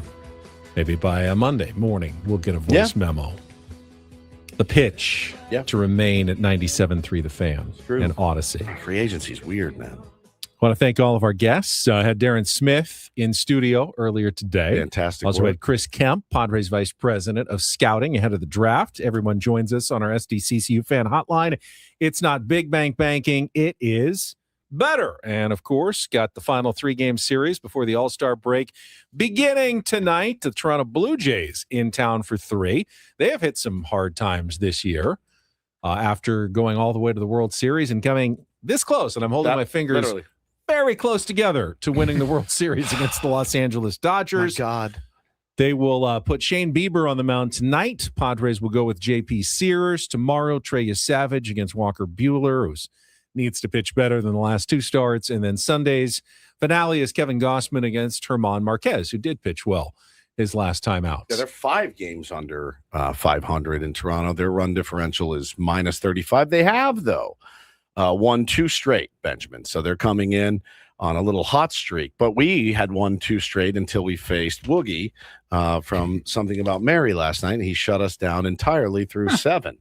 So that was cool. But, yeah, you're going to have to show us something here before the break. You have to. The similarities right now between Fernando Tatis Jr. and Vladdy Jr. and Vladimir Guerrero Jr. are pretty stunning. Obviously, they're friends, have known each other, I think, like their whole lives, essentially. They showed a graphic of Vladdy's numbers on the post-game show last night, I think it was, as they were previewing the series. And I saw his numbers. I saw a 5 for home runs, and I saw some of Vladdy's other metrics. And I go, are they murdering him on Toronto sports radio Toddy was getting here? I think, Vlad's hitting like 260-something. Fernando's at 283. Both have 5 home runs. OPS for Fernando's 727. I think it's 695 for Vlad. Ooh, Vladdy has gone down and Fernando has come up. Yeah, right. He's actually slightly ahead. But I remember seeing clips of where there was, Ken Rosenthal or somebody else saying like, look, nobody knows what's going on with Fernando Tatis Jr. This is crazy. He's having such a bad year. I'm like, is anybody saying that about Vladdy? Are they trying to trade Vladdy? No, they're voting him into the All-Star game as a starter. There you go. Which he has declined. He is not going to play, but he was voted in as a starter. Fernando got no such courtesy as a starter for the All-Star game. No. So that's on us, though. Yeah. Blame the fans. It's also... that's a fan vote. It's also a much deeper league because the Padres play in the National League. Oh, no. And Vlad plays in the American League. 2 totally different leagues this year in terms of talent. Yeah, but it's a fan vote. It is a fan And vote. it's an entire country of Canada voting for you, as opposed to one little corner of the Tatis world. has always had a lot of fans. He has. But I think the 0 home run thing for a long time hurt him as well. Yeah. I don't know what's going on with Vladdy either, but I mean, I love that guy. I think he's a really great player, and we'll see what happens. But yeah, Toddy has really picked himself up. He's not hitting the home runs that we would all like to see from him, but he's helping you win baseball games. He hit one so hard yesterday, 114 or something. I mean, and he's pulling the ball too now more. Just has not. He's hit a few home runs. Had the 2 home run game in Chicago when we were there. Wind was blowing out. That certainly helped on one of the two. Everybody hit a home run. Everyone you hit could a have home had a run in 2 that home run series, game. Dansby Swanson out there hitting 3 home runs in a game. But the Blue Jays definitely have not. A lot of people thought, okay, well they're going to just roll right to an American League East title. They're currently how many games under 500? 5. 5 games under 500. 11 back in their division, but again, because it's the American League, they are only two and a half games out of a playoff spot. Yeah, you can, Padres right now as we stand today, the only teams below them in the wild card race are the Reds, the Mets, the Giants, and the Rockies, which is pretty insane. Pretty insane. It's not where we expected them to be, but I thought we had a good discussion on the roundtable. We kind of did, though, because we all said 500 at the break. Yeah, and we all agreed that if we had known there was no Nick Pivetta or no Joe Musgrove this season, then our expectations would have been pretty low. Hard to for the Padres. Mine was, I mean, I picked him 81 and 81. At least on the roundtable, I did. Yeah, on this show you picked him a little bit better. I think I did. It was like maybe 84 and 78, something like that. It was like higher. I think you had like 88. 88 is one of you had 88. One of you had 87. I had 85. They needed AJ to really hit a home run on some of these pitchers, and we thought maybe Walker Buehler might have been one for a while. Now we're not sure. Herman Marquez didn't look like one. Now he kind of looks like one. Griffin Canning is. I mean, they're all. I can see why he signed all of these guys. One of them. They have all shown flashes of why AJ Preller thought they could be competent 4 and 5 starters. I think Ryan Cohen actually nailed it yesterday when he was talking about, hey, if you had gotten if Nicky P and Joe Musgrove were healthy, and Michael King, and let's say Joe didn't make it back. Okay, you grab one more pitcher at the deadline, one. And you can see yourself in 3 starting pitchers, and this ridiculous bullpen, and you can even bolster the bullpen some too, cheaply, right? It's usually fairly cheap to get a reliever. And then you're like, okay, I can convince myself that they could go on a run. Now, with a rotation like they have, you need 3 or 4 arms, which is insane. The idea was you have 5 guys battling for 1 or 2 spots at the back end of the rotation. Yeah. Now, you've got Herman Marquez as your number 2. And you're praying that he doesn't get hurt. Right. And you're praying that JP Sears doesn't get hurt. You're praying that Walker Buehler doesn't get hurt. Back. Right. And, it's too much to ask of any team. No doubt. And you can say, well, who should have AJ Preller gone out and signed in the offseason? Easy. Rangers, Suarez, Christopher Sanchez, not Dylan. Dylan was excellent the other day in his 1-hit bid. He's been excellent all year. I said he would be a Cy Young contender. I said he would get $30 million. He did. He's such a worker. The money's different. I knew he would get paid because of he's never hurt. Durability. And he goes 200 innings or whatever, goes 180 innings, strikes out 200. This is a no-brainer. They're going to pay for that. The way that he's pitched has been spectacular. He's been like one of the bright spots. And yet his team, as we just talked about, has not capitalized at all as they're 5 games under 500. Trey Savage is a pretty exciting pitcher. Yes. He's pretty damn good. Gossman's good. How is this team bad that's coming in here? Feels like they got offense, maybe names that we would salivate over. Yeah, we could add any of these guys to our pitching rotation. Padres would be absolute playoff contenders. But yeah, no, it's They're very the best offense in baseball at the end of last season. By They far. lost Bo Bichette. Yep. But most of that offense is back. Yeah, it's and tough. they're just not doing it this year. It's a weird sport, man. David Popkins, as we mentioned before on the show, he was the soup du jour last year. Everybody had to have a David Popkins, and his offense is scuffling a little bit right now. So Padres cannot afford to dig themselves into any deeper of a hole, and the pressure is on. I mean, listen, the Blue Jays like you said, 2.5 games out of a wild card. They're not feeling the heat right now necessarily, even though they're 5 games below 500. They want to play better.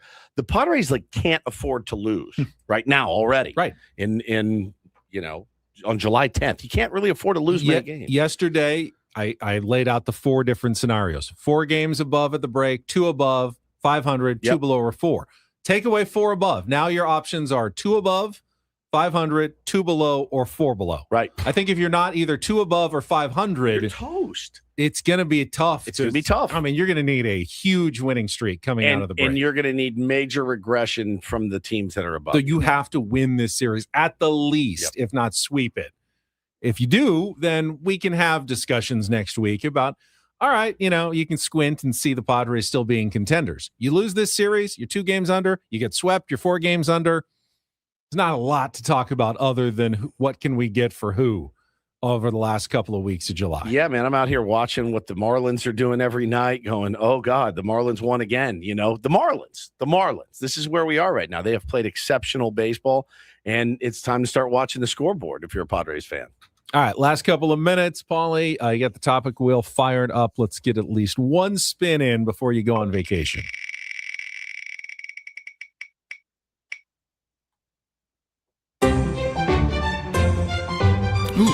All right, everybody, pull out your wallet. Okay. What is the most useless card currently in your wallet?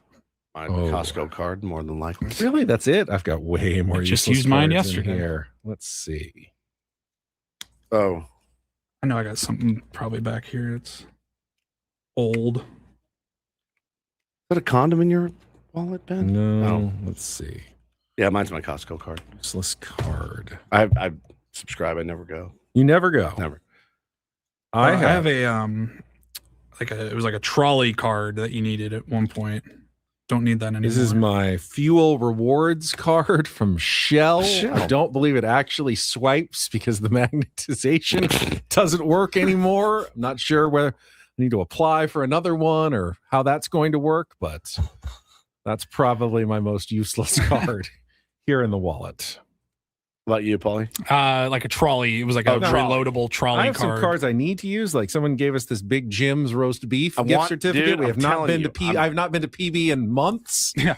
Need to use that. I want so it's some not of this useless, but New I have England, not used it. I want some of this New England roast beef from Big Jim's badly. Woods is always hot talking beef about New England roast beef and how badly he needs some New England roast beef. I have actually told you guys like 3 times in the last 2 weeks. We need to go to Big Jim's. I want some of that hot beef or cold beef, whatever. Yeah, one more time. Got an old credit card in here that I think it's expired. I had a business card somewhere, and not for me, but the guy that sold me my car from Pacific Honda. And I'm take like, this in case I buy another car in the next couple of years. Oh God, too many answers for this one. What is a movie that you quote too often?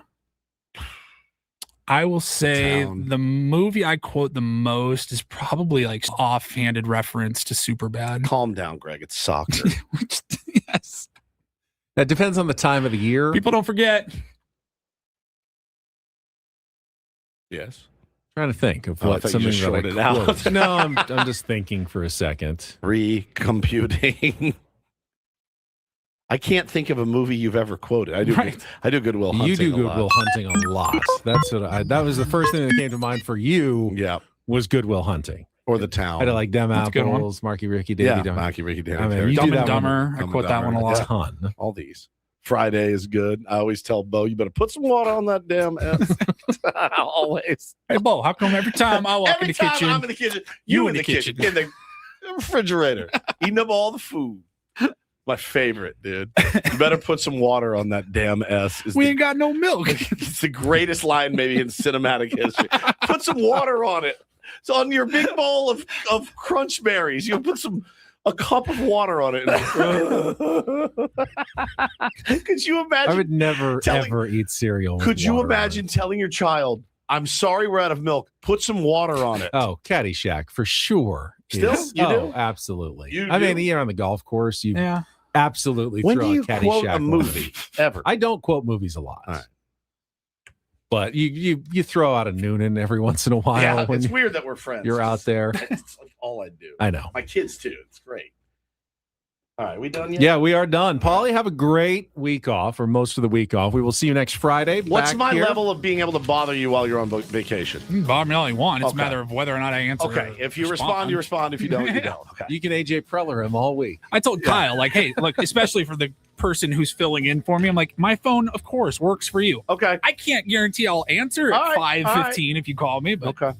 All right, Braden and Frank coming up next. For Paulie, for Woods, I'm Ben. Have a great rest of your Friday from all of us here at San Diego's #1 sports station, 97.3 The Fan. So long, everybody.